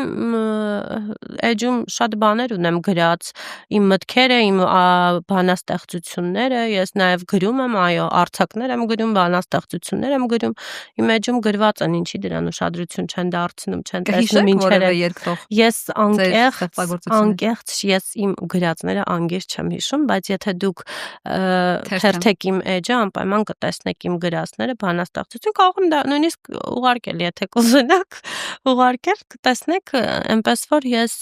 քերականության եւ գրականության հետ կապված խնդիր չունեմ, կարող եմ թելադրություն գրել բոլորի համար, ես շարադրություն եւ փոխադրություն ամեն ինչ։ Շատ լավ, մեզ դիտողները խնդրեմ, առաջարկում է թելադրությամբ ստուգել հայաստանցի գիտելիքները, падգամավոր Տիկին Հունանյան, նաեւ մեր վերջին հարցազրույցի հետ կապված, այն հատվածը, որտեղ խոզի եւ մարդու համեմատություն կար, շատ տարածվեց սոցցանցերում, հատկապես TikTok-յան, Instagram-յան հարթակներում, այդ կտորը ասում էին բաներ էլի, ոնց խոզն մարդուց չի տարբերում, բացի այդ այնտեղ լուրջ խնդիր էին գտել, մասնագետները, գյուղատնտեսներն էին ապշահար եղել, որ ոնց է ասում սև հացը ամենաթանկն է գարուց է, որովհետև դա աշորայից է եւ տարեկան հացից է, գոնե այդ մինիմալ բանը պետք է իմանալ եւ այլն։ Ձեր արձագանքը, հա, այսպես երբ որ հետադարձ նայում եք այդ խոսակցություններին։ Ես իրականում ինչ ասել եմ ճիշտ եմ ասել, որովհետև այն ինչ որ մենք ուտում ենք, Ռիփսիմե ջան, եթե մենք տանք դա կենթան, օրինակ խոզերին, հավերին, նրանք էլ են ուտելու։ Հա, բայց մենք խոզի կերը չենք կարող ուտել։ Չէ, մենք Այսինքն հակառակը չի լինի։ Հիմա որ ասում են այդ անասնակերը, դուք ասում եք հա մեկ այ մենք էլ խոզն էլ կարանք լավ, ենթադրենք անասնակեր ա եկել, ինչ խնդիր կա այդտեղ։ Ենթադրենք անասնակեր ա եկել։ Այստեղ խնդիրը գիտեք ինչու՞մն է։ Խնդիրը նրանում է ոչ թե ինչ ա եկել, պետքա շեշտը դրվի նրան վրա, որ ինչ ա եկել, այլ շեշտը դրվի նրան վրա, որ ապաշրջափակում ա տեղի ունեցել եւ ինչ որ բան ա եկել։ Ցորեն էին վերել ասում էին, հացի գնի էժանանալուց էին խոսում, այստեղից է ձևավորվել այդ պահանջը։ Եվ ու հետո որ պապայանն ասեց մենք էլ կուտենք, դրա համար բան եղանք, զարմացանք, անասնակերը ոնց ա ուտելու։ Բայց ինչ է ցորենը հացի մեջ չի օգտագործվում, հացի արտադրության մեջ չի օգտագործվում այդ ցորենը։ Չէ։ Վստահ։ Դե մասնագետներն ասում են, որ ոչ, այդ կարգի ցորենը ինքը հացի արտադրության մեջ չի օգտագործվում։ Շատ լավ, թող ուրեմն օգտագործվի անասնակերի մեջ եւ անասունը ուտի այդ կերը, ոչ մի խնդիր։ Բայց դուք ասում եք, բայց նախ առաջին հերթին ես չգիտեի, որ դա անասնակեր ա, սկսենք այդտեղից։ Ես գիտեի, որ դա ցորեն ա եկել եւ կապ չունի ինչ ցորեն ա եկել, բայց ինչ վերաբերվում ա, որ ասում եք անասնակեր, ես նորից եմ ասում, գիշատիչը նույն միսն ա ուտում, ինչ որ մենք ենք ուտում։ Այն ինչ որ մենք ուտում ենք, բանջարեղեն, կանաչեղեն, եթե մենք տանք դա խոզին, խոզն էլ կուտի։ Բայց մենք խոզի կերակուր կա, որ մենք չենք կարող ուտել։ Կոմբիկեր օրինակ հա չենք կարող ուտել։ Բայց ես ասում են խոզը կներեք իր արտաթորանքն էլ է ուտում, հա մենք չենք ուտելու, ասենք ըհն, խոզը նուրբ կենթանի է ասել եք։ Չի ուտում խոզը իր չի ուտում։ Կենթանիներ կան, որ ուտում են։ Կենթանիներ կան, այ օրինակ հավերն ուտում են, բայց օրինակ խոզերը չեն ուտում։ Ես չգիտեմ, ճիշտ ասած չեմ ուսումնասիրել խոզի վարքագիծը արտաթորանք ուտելու։ Այո, խոզերը իրականում շատ նուրբ կենթանիներ են, վիրուսներին, հիվանդություններին շատ արագ արձագանքող եւ բայց այդ չի նշանակում, որ եթե ինքը ուտում է չի սատկում, մենք էլ կարանք ուտենք։ Ինքը հենց էտա որ վատ բան ա ուտում սատկում ա, խնդիրը տեղա։ Ինքը որ վատ բան ուտի կսատկի, ինքը թուն իր օրգանիզմը։ Այսինքն եթե մի բան խոզ ուտում ա չի սատկում, մենք հանգիստ կարանք ուտենք։ Բայց Ռիփսիմե ջան, մարդիկ էլ են բաներ ուտում, որ մահանում են թունավորումից։ Մարդիկ էլ են բաներ ուտում եւ մարդակեր են, մարդուն հատուկ կեր են ուտում, հա, լավ, սենց ասեմ, ուտելիք մարդու համար հատուկ ուտելիք են ուտում, որ թունավորում են եւ մահանում են այդ ուտելիքից։ Հիմա դրան ինչ ասում։ Ձեր պատրաստակամությունը ասում եք ես կուտեմ արխային, Պապոյանը կուտի, հետո դուք կուտեք, ասում եք ոնց անասնակերը ոնց եք ուտելու։ Որովհետեւ ես նախ առաջին հերթին կարծում եմ, որ այդ ցորենը մի հատ պետքա ուղղակի հետաքրքրվի։ 4-րդ կարգի ցորենը արդյոք հացի մեջ, հացի արտադրության մեջ չի օգտագործվում։ Ես դրա մասին մի հատ կիման նախ առաջին հերթին ես ցորենի մասին մի քիչ կարդացի եւ հասկացա, որ ցորենը ոչ թե կարգերով է բաժանվում իրարից, այլ տեսակներով է բաժանվում։ Գոյություն ունի ցորենի 35 տեսակ։ Եվ տարբեր տարածաշրջաններով էլ է, որովհետև այս ես կարծում եմ, որ ցորենից ստացած ալյուրն կարգով դառնում, առաջի կարգի ալյուր, երկրորդ կարգի ալյուր, բայց ոչ ցորենը կարգով։ Ես չկարդացի համենայնպես, չգտա, որ ինչ որ միտեղ գրված լիներ, որ ցորենը կարգ ունի։ Ես տեսա, որ գրված է, որ ցորենը ունի 35 տեսակ։ Եվ տարբեր տարածաշրջաններում տարբեր տեսակներն են աճում, տարբեր տեսակների ցորեններից են հաց սարքում եւ այլն եւ այլն։ Եվ ոչ միտեղ գրած չէր, որ ինքը կարող է նաև անասնակեր օգտագործվել։ Ինքը կարող է օգտագործվել, այո, որպես տեխնիկական սոսնձի մեջ, տարբեր տեսակի ինչ որ ապրանքների սարքելու հետ կապված, բայց ես հենց Ղազախստանի պաշտոնական հաղորդագրությունները ուսումնասիրել եմ, այդ խմբականակը Հայաստանին տալիս, նշված է 4-րդ կարգի անասնակեր ենք մենք տալիս Հայաստանին։ Շատ լավ, մենք մի հատ էլ կխոսենք պարոն Պապոյանի հետ հասկանալու համար այդ Ձեր վստահությունը գալիս էր ենթադրում Պապոյանի ասածից, որ ասել էր ես կուտեմ, դուք էլ մտածել եք դե եթե ինքը կուտի, ուրեմն ես էլ կուտեմ։ Դե բնականաբար, եթե մարդը ասում է ես կուտեմ այդ դրանից պատրաստված հացը, միանշանակ իհարկե ես է կուտեմ, ոչ մի տարբերություն, ասենք ինքը կուտի, թե մյուսը կուտի, անծանոթը կուտի, թե եթե դա ուտելիք է, ուտելու բան է, իհարկե կուտենք բոլորս, բայց մի հատ կճշտենք էլի այդ մասով։ Ձեր գործելաոճում ինձ համար խնդրահարույց էր մի դրվագ, մենք էթիկայից խոսեցինք, էթիկայի կանոնագրքից եւ այլն, որը ԿՊ-ն հիմա ընդունել է, ներողությունից նաեւ խոսեցինք, բայց տեսեք դուք կին падգամավոր եք եւ կանացի սոլիդարություն կա, որը այսպես քննարկման ենթակա չպիտի լինի, բայց այս խորհրդարանում ես հանդիպել եմ դեպքերին, որում հենց ձեր հարցազրույցում եմ նաեւ հանդիպել եւ ձեր գործընկեր Թագուհի Թովմասյանին նա վերջին, չգիտեմ, այն շատ նվաստացուցիչ արտահայտություններ հնչել նրա հասցեին սեռավարակի հետ, թեստի հետ կապված, ու դուք չեք քննադատել ձեր գործընկերոջը, դուք հավասար նշասել, դե ինքը ասել է, այն էլ ասել է, այսինքն հավասարության նշան եք դրել ասածների մեջ տղամարդու եւ կնոջ։ Չեք գտնում, որ ձեր պահվածքը այդպեսին չպիտի լինի, որովհետև դուք կին եք ու գիտեք, որ կնոջը չի կարելի թիրախավորել որպես կին։ Իսկ այս խորհրդարանը շատ ձեր թիմակիցները եւ Անդրանիկ Քոչարյանի պահվածքը իմ նկատմամբ չեմ տեսել, որ դուք հրապարակային խոսույթում սվինահարեք ձեր գործընկերներին, ասեք չի կարելի, որ ձեզ էլ վաղը մյուս օր նույն բանի տակ չդնեն։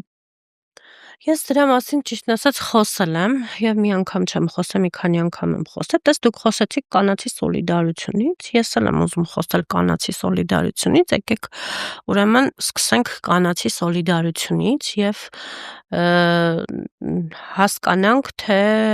որտեղ է սկսվում կանացի սոլիդարությունը եւ որտեղ է վերջանում։ Ես կարծում եմ, որ կանացի սոլիդարության մեջ մտնում է նաեւ տղամարդկանց չվիրավորելը։ Ես կանացի սոլիդարության հետ ինչ կապ էթիկայի լավ է, կանացիության, էթիկայի, դե ինչու՞ չէ սոլիդարություն, այո, ինչու սոլիդարություն չէ։ Ասենք ես կարծում եմ, որ պետք է տղամարդկանց չթիրախավորել եւ չվիրավորել։ Ընդհանրապես մարդկանց պետք է չթիրախավորել։ Ես կարծում եմ, որ դա շատ վատ երևույթ է։ Բայց դա սկսել էր Արթուր Հովհաննիսյանը, երբ որ ազգային ժողովի ամբիոնից ԶԼՄ-ին էր բանարել բայց ես կարծում եմ, որ պետք է կինը իր սահմանների մեջ մնա, այո։ Տղամարդը պիտի սահմաններից դուրս գա եւ բխի սենց հորդի։ Տեսեք, եթե կինը իր սահմանների մեջ մնա, երբեք թույլ չի տա, որ տղամարդը իր սահմաններից դուրս գա։ Տղամարդը իրեն թույլ չի տա իր սահմաններից դուրս գա։ Եթե գործ կա Արթուր Հովհաննիսյանի հետ կապված միջոցների, ինքը ակնարկում է դա, ուրեմն պատասխանը պիտի լինի թող գնա սեռավարակների թեստ։ Տեսեք, նույնն է հարթությունը։ Ես ճիշտն ասած չեմ ուզում այդ թեմային անդրադառնալ, որովհետեւ տհաճ է, ընդունում եմ, ինքը տհաճ թեմա է այդ թեմային։ Ես կարծում եմ, որ չի կարելի ոչ, բայց ես ասում եմ հետեւյալը, որ կինը պետք է մնա իր սահմանների մեջ եւ թույլ չտա, որ տղամարդը իր այդ ինչի մի օր ինձ այդպես բան չեն ասում, կներեք էլի։ Ինչի ինձ մի օր նման բան չեն ասում։ Այսինքն Թագուհի Թովմասյանը տեղա տվել, մի րոպե, ինչի մի օր ընդդիմադիր падգամավորներից որոշ տղամարդիկ ինձ նման բան չեն ասում։ Որովհետև ես թույլ չեմ տալիս ընդդիմադիր տղամարդ падգամավորների հանդեպ նման խոսույթ։ Ես թույլ չեմ տալիս նման խոսույթ։ Չգիտեմ, նարկոտիկի տեստ, չգիտեմ։ Դե որտեվ եթե ընդդիմադիր падգամավորները վեր կենային ազգային ժողովի ամբիոնից ձեր ծրարով փողերի, սրա նրա լիքը բաների մասին խոսեին, դուք հաստատ կհակադարձեիք մի քիչ ուրիշ բառապաշարով եւ դրա արձագանքը կարող է լիներ են, բայց քանի որ դա չի եղել, այսինքն մարդիկ հասկացել են, որ չի կարելի ազգային ժողովի ամբիոնից ասել հայտարարություններ, որոնք հետո դատական process-ներ են ասնելու ներողություններ չես խնդրելու, չեն ասում նման բան։ թող պահանջեն համապատասխան, բայց թող Դե չասեն։ պահանջել Եվ են։ պահանջեն համապատասխան, բայց թող չվիրավորեն մարդու անձը, ի՞նչ է նշանակում նարկոտիկի տեստ հանձնի գրել եմ Անցել է գործով։ Այսինքն դա այսպես օթից չեն վերցրել, էլի այդ թեման։ Եկեք ընդունենք։ Եթե ինչ է անցել է գործով եւ բան կա իր անձի հետ կապված դատարանում վճիռ կա։ ոնց դուք Արշակ Սրբազանի հետ կապված ասիք ոչ մեկին հենց ինձ չեն մի բան եղել է, բա մարդը մտածում մի բան եղել է որ անցել է այդ գործով։ Հա, բայց մի բան եղել է, բայց վճիռ կա դատարանում։ Հիմա մի բան եղել է որ Արշակ Սրբազանին տարել են, Արշակ Խաչատրյանին տարել են, բայց ես չեմ ասում որ ինքը մեղավոր է, մինչև վճիռ չլինի։ Ես ձեր թիմից լիքը մարդիկ այդ անմեղության կանխավարկածներ չունենա, դատում են Բագրատ Սրբազանին ահաբեկիչ, ամեն ինչ ասել եք արդեն։ Հետ կապված, երբ որ դատարանում կլինի վճիռ, այդ ժամանակ մենք խոսենք այդ մասին, բայց հիմա փաստերի հիման վրա նրանք կալանավորել են եւ ես կարծում եմ, որ այդ փաստերը անհիմը չեն, օթից չեկան ընկան այդ փաստերը։ Հիմա դե թող ասեն Ռիփսիմեին տանեն օրինակ կամ չգիտեմ մյուսին, այն Լիլիթին կամ չգիտեմ այն մյուսին տանեն կալանավորեն, բայց փաստ չկա։ Հիմա ես էլ Թագուհի Թովմասյանի հետ կապված հարց եմ տալի, կա դատարանում վճիռ, որ Արթուր Հովհաննիսյանը օրինակ նարկոման է կամ նարկոտիկ է։ Չէ, բայց միջադեպ էր դրան նախորդել մարդու ճեպազրույցի ժամանակ անցնելիս խանգարել էր, ասել էր կարող է ինչ-որ բանի ազդեցության տակ, այսինքն կասկած էր ասել էր, ընդամենը ասել էր ասեք թող մեկ-մեկ էլ գա նիստերի, այդքան բան էր ասել։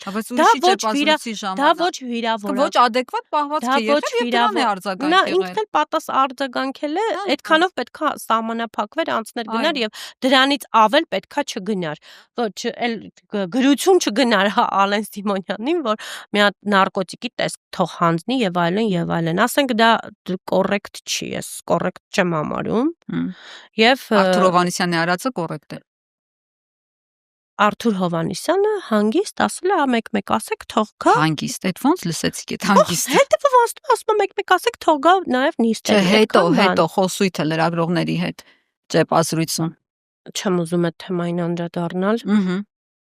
Լավ, մի ուրիշ դեպքին անդրադառնանք, Տիկին Հունանյան, ազգային ժողովում ձեզ ընդդիմադիր պատգամավորներից մեկը Արման Ղազարյան հարց է տալիս, ասում է բանը Վարդենիսում դիահերձարան չկա, դին տանում են Մարտունի հերձելու, ասում եք իսկ ինչ խնդիր կա, թող տանեն այդ 70 կիլոմետրը խիձեր շենքի մոտ դիահերձարան կա, տրանսպորտ գոյություն ունի, բան գոյություն ունի, նախ դիակը տրանսպորտով ես չեմ տեսել որ տանեն, ավտոբուս կա, ասեցիք տրանսպորտ կա, դիակը ոչ են դնելու տրանսպորտ տանեն, կատաֆալկայի գներն էլ ես ճիշտ ասած երեք, երբ որ այս հարցերի վրայով այսպես անցնում էի, ասեցի մի հատ զանգեմ ստուգեմ էլի, ասենք կատաֆալկայով ինչ գին ունի Վարդենիսից Մարտունի տանել, բավականին ընտանեկան բյուջեի վրա ինքը ծախս է էլի բավականին։ Հիմա ձեզ ասում են այնտեղ չկա դիահերձարան, ասում եք հալա, հոպեչի ամեն շենքի մոտ չեն դնելու որ Մերելին հենց անեն տանեն կողքը։ Նախ մի ճշտում անենք, որ Վարդենիսից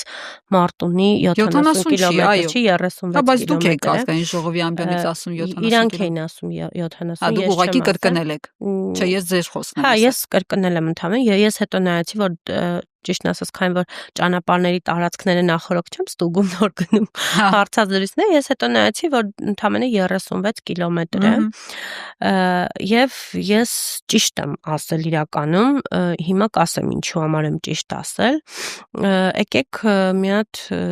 այդ տարածքը ընդհանուր, եթե քարտեզագրենք, հա, այնտեղ կան գյուղեր, որոնք մարզկենտրոնից բավականին հեռու են։ Օրինակ, Վարդենիսից հեռու են, Մարտունից հեռու են գյուղերը։ Հիմա երբ որ մարդ է մահանում այդ գյուղում, ինչ են անում, պետք է այդ գյուղում էլ մի հատ դիահերձարան բացենք, որպիսի մարդիկ,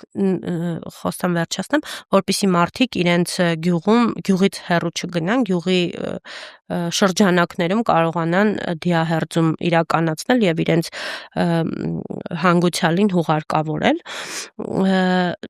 Կարծում եմ, նախ առաջին հերթին սկսենք նրանից, որ Վարդենիսում կառուցվում է դիահերձարան, հիվանդանոցը եւ հիվանդանոցին կից դիահերձարանը կառուցվելու է, բայց հիմա լեգիտիմ հարց եմ տալիս պարոն Ղազարյանին։ Պարոն Ղազարյան, ինչ եք առաջարկում անել, եթե օրինակ գյուղից բավականին հեռու, մի 30 կիլոմետր հեռու, մարզկենտրոնից 30 կիլոմետր հեռու գյուղում մարդ է մահանում, եւ գյուղացին վստահ եմ, ավելի այդ գյուղացին կարող է ավելի վատ ապրել եւ ավելի իր համար ծախսատար լինի, ֆինանսական բեռ լինի իր հանգուցյալին բերել հասցնել Վարդենիս օրինակ կամ Մարտունի, որպիսի դիահերձում իրականացվի, ինչ եք առաջարկում անել այս դեպքում։ Կարող ենք մենք այդ գյուղերում բոլոր կամ չգիտեմ, մի քանի գյուղ ընտրենք մոտիկ իրար կպած, այդ մեջտեղում մի հատ դիահերձարան սարքենք։ Մի հատ օրինակ բան դնենք, մարզպետարան կառուցենք, որ իրանք չգնան, օրինակ հասնեն մարզպետարան, ավտոբուսի հետ կապված ես էդ էի ասել, որ ավտոբուսով գնան մարզպետարան, ուղղակի տենց զուգահեռ գնաց, դիակի հետ զուգահեռ գնաց, հա, զուգահեռ դիակի հետ գնաց, միանշանակ տրանսպորտով դիակ տանելու, դիակ չեն տանում, այո, բայց հիմա դուք ինձ ասեք, եթե շարավղի մասին է խոսքը։ Խնդիրը բարձրացնում Դուք ելում եք այն կանխավարկածից, որ մեկը մեռել է, դիակա ու ասենք մի 40 կիլոմետր էլ կարան տանեն, հետ բերեն, ասենք այդ եթե հնարավորություն կա դիահերձարան ավելի մոտ տարածքում կառուցելու, ասած դա է, որ ավելի մոտ տեղերում տանեն, որտեղ մեռելատունը իրավունք դառնա բան, բայց հիմա ես ասում եմ մի հատ այլ տարբերակն եմ ասում։ Գյուղից մարզկենտրոն հեռու է, այդ դեպքում ինչ պետք է արվի։ Դա էլ հնարավորինս մոտ շարավղով մի բան անել, մի երթ գտնել, որ դիակը մարդիկ իրենց մեռելատունը չթողնի ամեն գործը մի 50 կիլոմետր գնային կողմ բերի դիակը նոր այնտեղ։ Մարդ գոյություն ունի ստատիստիկա, հա, մարդ այդ դիակ մարդիկ հո ամեն օր չեն մահանում մարդկանց ընտանիքներում, հա, ասենց խնդիր կա, չէ, ասենք, դա մի քիչ է պետքա ամեն մարդ մինչև հարցը նպատակահարմարությունը մինչև ասելը մի քիչ մտածին որ հասի, բայց Վարդենիսը մեծ գյուղ է, Վարդենիսը քաղաք է, մեծ քաղաք է, հա, քաղաք է, մեծ համայնք է, այո, հա, ու գյուղեր կան, որ իրանից բավականին հեռու են, քանի որ ես այդ շրջաններում շատ եմ լինում, մարզերում բավականին հաճախ եմ լինում։ Ես այս վերջերս տենց պտտվում եմ Գեղարքունիքի մարզով եւ գյուղեր կան, որ բավականին հեռու են մարզկենտրոնից։ Ու այդ դեպքում ինչ պետք է արվի, բա ասենք չի լինի տենց դեպսի մեջ պետք է մի քիչ էլ ժողովուրդը հարմարվի պետական կառույցներին եւ միշտ է տենց եղել։ Օրինակ Արագածոտնի մարզում մեր գյուղից մինչեւ Թալին բավականին էլի երկար ճանապարհ է, բայց մենք բոլոր հարցերով, ինչը կապված է մարզպետարան, համայնքապետարանի հետ արդեն հիմա, կամ բանկերի հետ կապված լինում է, մենք գնում ենք ժողովուրդը գնում է Թալին, դրա համար տրանսպորտ են հատկացրել մարզերում, բարեփոխումներ ա լինում տրանսպորտի հետ կապված տեղաշարժ մահակետից բեկետ գնալու համար, ժամեր են տրամադրել, փորձում են սուբվենցիոն ծրագրերով այնպես անել, որ այդ նույնիսկ տրանսպորտի վճարը շատ չլինի եւ մարդկանց համար հասանելի լինի։ Իմ ասելիքը հետեւյալումն էր կայանում, որ ամեն շենքի կողքը դիահերձարան չի լինելու, որ մարդը մահանա, տեղից հանել մտցնել դիահերձարան։ Հա, քանի որ դիակների թեման շոշափեցինք, մի բան էլ հարցնեմ, ուրեմն Ռուբինյանին այս վերջերս ասում են Աշոտյանն ասලා մտնելու եմ եթեր, ստերը հերձեմ, բանը հարցնում ասում մարմնի որ մասն է ուզում Աշոտյանը հերձի։ Մի հատ դուք ձեր բուժքրոջ պես մի հատ կբացատրեք Ռուբինյանին, որ հերձում են դին, ոչ թե մարմնի տարբեր մասերը։ Ուրեմն նախ ասեմ, որ Ռուբինյանին եթե հարկ լինի բացատրելու, երևի Ռուբինյանը ինձ ավելի շատ բացատրի որպես քաղաքական գործիչ եւ որպես մասնագետ եւ որպես պրոֆեսիոնալ, որովհետեւ իրականում ինքը շատ հմուտ գործիչ, քաղաքական գործիչ է։ Ես կարծում եմ, որ ես իրան այդ մասով չեմ բացատրի, բայց հետեւյալը ես կասեմ, ես այդ հարցը ճեպազրույցը լսել եմ, որ լրագրողը իրան չի ասում Աշոտյանը ասելա ստերը հերձեմ, ասելա հերձեմ հեսա եւ Ռուբինյանը համապատասխան ճիշտ Սումամնի, որ պատասխանը մասն- տվեց, ասեց, հարց տվեց, ինչ, որ մասը պետքա հերձի։ Ես Մասերով չեն հերձում։ իրականում մասերով են հերձում, գլուխը առանձին, Բայց հերձել ասելով որ նկատի որովայնը չունեն, ասենք առանձին, ինչ որ մի դիակը անդամ են հերձում են հերձում։ առանձին։ Ամբողջությամբ։ Ամբողջությամբ են հերձում, բայց առանձին առանձին գլուխը առանձին, եթե պետք է բացել Դե գլուխը հա, հո առանձին են ամբողջությամբ մի վարքյանում չեն ամբողջ։ Դե ինքը Հատված-հատված իրականում հատված ճիշտ է ասել, որ մասն է ուզում Բայց հերձի։ դիակն են հերձում։ Հիմա դե քանի որ լրագրողը Չի ասել, ինքն էլ ըստ սխալ այդմ է հարցը պատասխանել։ տվեց, որ Աշոտյանը ասել է ստերը Թե սխալ չէ, հերձելու մասին։ ամբողջությամբ Ամբողջական չասեց։ չասեց, կտրեց կոնտեքստից եւ ասեց, որ միայն ասել է հերձել։ Եվ իսկ հերձելը վերաբերվում է մարդուն։ Դիակին։ Դիակին։ Դե հիմա գիտեք պատերազմի ժամանակ այնքան բան տեսանք, որ կենթանի մարդկանց են հերձում։ Հիմա չգիտեմ բոլոր պատերազմների իմիջիայլու։ Հիմա դրա համար Ռուբինյանն շատ ճիշտ պատասխան է տվել, որ մասն է ուզում է հերձել, էլի։ Քանի որ որպես առողջապահության հարցերի հանձնաժողովի նախագահ ձեզ նաև ձեր ոլորտի հետ կապված հարց եմ ուզում տալ, առողջապահության համընդհանուր ապահովագրության հետ կապված ընդդիմադիրները շատ հարցեր բարձրացրեցին, քննարկվեց այս վերջին քառորյայում, որ 225 միլիարդ դրամի մասին է խոսքը, տարեկան 130,000 դրամ պետք է մարդիկ վճարեն, իսկ մարդիկ վճարունակ չեն։ Հիմա տեսեք, ընդդիմություն ասում է նախ անհայտ է ինչ ծառայությունների դիմաց ենք մենք այդ փողը տալու, ասենք իմ ինչը փայծաղս ցաված կարող եմ գնալ, չգիտեմ, տատուս ոտի երակները խցանվեց, կարող է դրատակ անցնել, թե չէ։ Մի հատ կբացատրեք, այդ ինչ ենք մենք ստանալու այդ 130,000 դրամի դիմաց։ Նախ պետք է ասեմ, որ ծառայությունները միանշանակ նախարարության կողմից արդեն հաստատված են, այո, նրանք պետք է կառավարության որոշումներով հաստատվեն, օրենքը ընդունելուց հետո անպայման դրանք կհրապարակվեն, այն որ ծառայությունները շատ ավելի լայն շրջանակ են ներգրավում, դա փաստ է, այսինքն այն ինչ որ չի եղել պետպատվերի հիմա պետպատվերի շրջանակներում, ավելի մեծ լայն շրջանակով ներգրավելու է ապահովագրության շրջանակներում։ Ես մի քանի բան անցած օրը ամբիոնից հնչեցրեցի, դա օրինակ սրտի արիթմիոլոգիական խնդիրների հետ կապված ապարատներն են, որոնք դրվում են եւ դրանք արժեն օրինակ մի քանի միլիոն 1.5 միլիոն ստենտավորումը չէ, արիթմիայի համար դրվող ապարատներ։ Աբլյացիան, որը այրում է, պրոցեդուրա է, որը այրում է սինուսային հանգույցը, այնտեղ եթե արիթմիա կա, էլի կամ այն հանգույցը, որի հետ խնդիր կա, էլի բավականին թանկ պրոցեդուրա է, էնդոպրոթեզները, որոնք հիմա չեն մտնում պետպատվերի մեջ եւ հետո մտնելու են պետպատվերի մեջ, տարեկան 2 անգամ դժվարամատչելի ծառայություններից օգտվելը, դա կատե, MRT,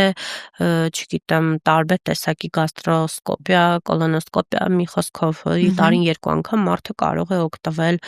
չհաշված որ կանխարգելիչ նպատակներով տարեկան 1 անգամ բոլորը պետք է անցնեն ամբուլատոր եւ ԱՊ-օղակում հետազոտություններ կանխելու չարաբաստիկ հիվանդությունները, միգուցե նաեւ հայտնաբերելու վաղ շրջանում եւ բուժելու ավելի հեշտ եւ ավելի Բայց ամսական 10,400 դրամ ինքը բեռ է բավականին։ 10,600 դրամը ինչ է անում պետությունը սուբվենցիոն ձևով հանում այդ բեռը մեր բոլորի վրայից, ինչ է անում։ Այն որ մենք 5,500 դրամ գումար ենք, մինչև 200-ից 500,000 ստացողները գումար են վճարում զին հիմնադրամին, հա, այդտեղից թողնում է զին հիմնադրամին 1000 դրամը եւ 4,500 դրամը փոխանցում է արդեն ապահովագրական հիմնադրամ, որպես առողջության, այո։ Բացի դրանից հայտարարագրերի հետ վճարով եւս 6,000 դրամ հետ է գալիս քաղաքացուն, որը միասին կազմում է արդեն 10,500 300 դրամի կարգի 500 դրամի կարգի, այսինքն այնտեղ տակը մնում է 300-ից 500 դրամ, որ պետք է քաղաքացին վճարի հիմնադրամին ամսական։ Իսկ թոշակառուների, երեխաների եւ հաշվանդամների հետ կապված պետությունը ինքը ամբողջությամբ սուբսիդավորում է։ Տիկին Հունանյան, տեսեք, Փաշինյանն ասում է, հիմա ես կարող էի, ասենք 10400 դրամով թոշակը բարձրացնել, բայց ապահովագրության մեջ ենք ներդնում, որովհետև բանը շատ խնդրահարույց էր իր ասածը, որ ոնց որ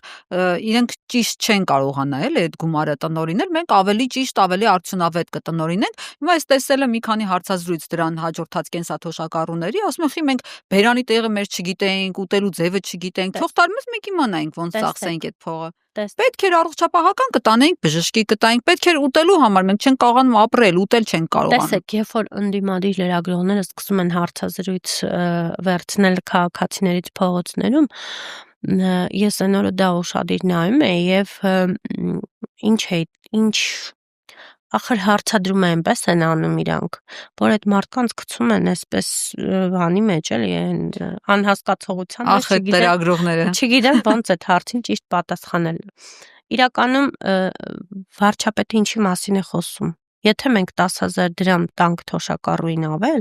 եւ ասենք զբաղվի քո առողջությամբ, նա իր առողջությամբ չի զբաղվելու իրականում։ Ինչի որ խնդիր ունենա, չի զբաղվի։ Ասեմ ինչի չի զբաղվի, որովհետեւ նախ առաջին հերթին 10,000-ի սահմաններում նա չի կարողանա իր առողջությունը ամբողջությամբ կամ ամսական,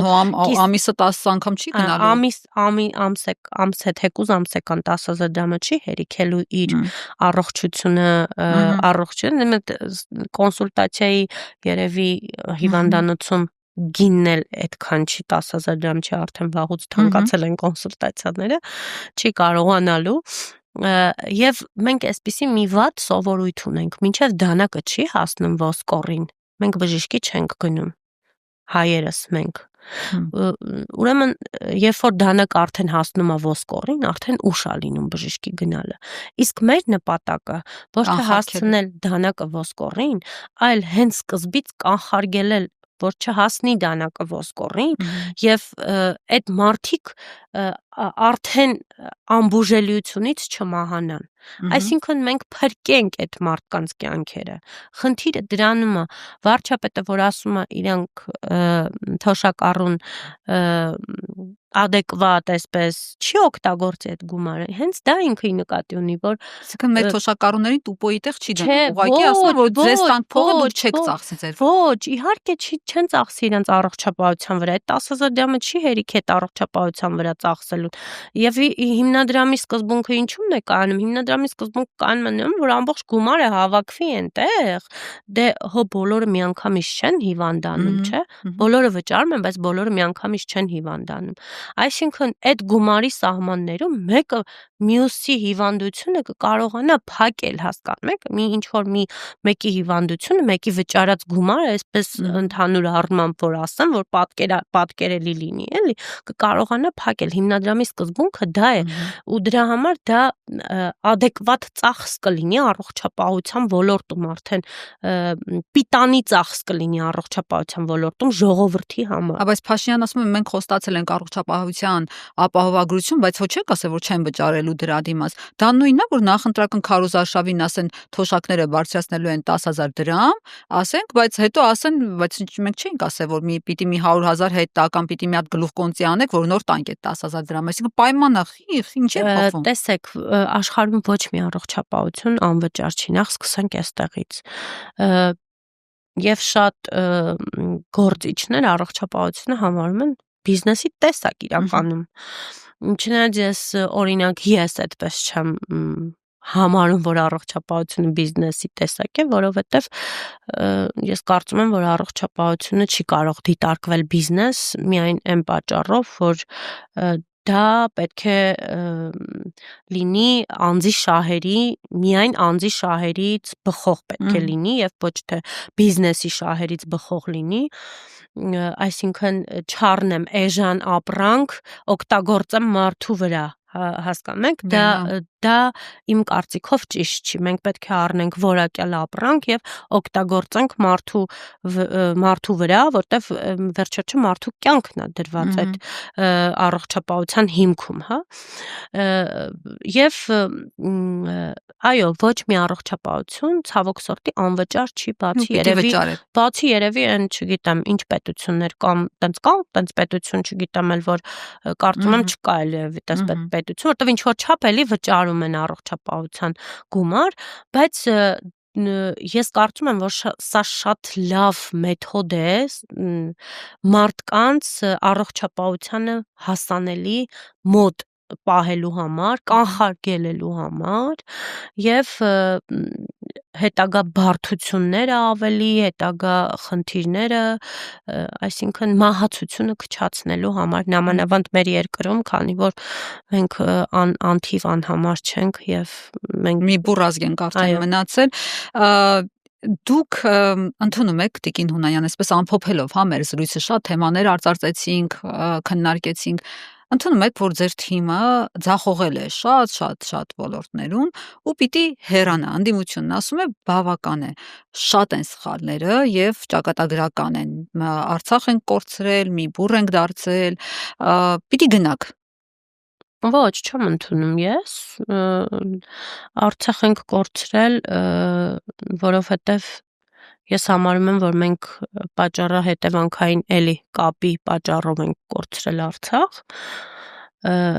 որ մենք մսխել ենք մեր անկախությունը 30 տարի եւ դրա համար կորցրել ենք Արցախ, ես պետությունը դիտարկում եմ որպես ընտանիք, այսինքն ընտանիքի սխեման, հա, պետության մեջ ընտանիքի սխեման դիտարկում եմ որպես պետությունն էլ դրա մեծ տեսակն եմ այդպես դիտարկում, երբ որ մարդիկ նորաստեղծ ընտանիք են կազմում, հա, նոր ընտանիք են կազմում, իրենց ամուսինները, հա, իրենց ռեսուրսները պիտի դնեն այդ ընտանիքի կազմման վրա, այսինքն մարդիկ տուն չունեն, պետք է գումար հավաքեն տուն առնելու համար, մարդիկ երեխա են ունենում, պետք է գումար տնտեսեն երեխաներին մեծացնելու, երեխաներին լավ կրթություն տալու եւ այլն, շատ տարաձայնություններ են լինում, պետք է կարողանան հաղթահարել այդ տարաձայնությունները, Փաշինյանի վրա չէր մեղքը, բայց մի վարքյան ասեմ, էլի, տարաձայնությունները կարողանան խոսելով, հասկանալով, բացատրելով իրար մեջ հաղթահարեն, որպեսզի դառնան երկարատև, հա, այսպես ասեմ, որպեսզի ընտանիքը չփլվի, չգիտեմ, ապրի այդ ընտանիքը, միշտ ապրի եւ մինչեւ իր խորը ծերությունը, նույնն էլ պետությունը, երբ որ մենք նոր անկախացել ենք, պետությունը ավելի քան կարիք ուներ հոգատարության, ռեսուրսներ ներդնելու պետության մեջ, հա, տարբեր տեսակի ռեսուրսներ, դա կլիներ ռազմական ռեսուրս, դա կլիներ տնտեսական ռեսուրս, դա կլիներ կրթական ռեսուրս, բոլոր ռեսուրսները պետք է դրվեր անկախության մեջ, մի վարքյան, հեսա ասեմ նոր, անկախության մեջ եւ այդ անկախությունը պսակվեր հաջողությամբ, ինչ արեցինք մենք։ Մենք մսխեցինք մեր անկախությունը բառից բուն իմաստով, երկիրը ամբողջությամբ ծախեցինք 90-ականներից սկսած։ Ում ծախեցինք։ Չգիտեմ ում ծախեցինք, բոլոր ամեն ինչ քանդվեց, բոլոր գործարները քանդվեցին, բոլոր երկաթգծերը քանդվեցին, բոլոր, չգիտեմ, ոչ մի բան չմնաց 90-ականներից սկսած, այդ ամեն ինչը մի վարքյան։ Արցախ ենք ձեռքբերել, մենք այդ զրկանքները գիտենք ինչի համար ենք ընդունում։ Շատ լավ, Արցախը մնացել էր, շատ լավ։ Պատերազմը վերջացավ եւ այլն, պատերազմ ասում էին պատերազմական վիճակա դիմացանք, պատերազմական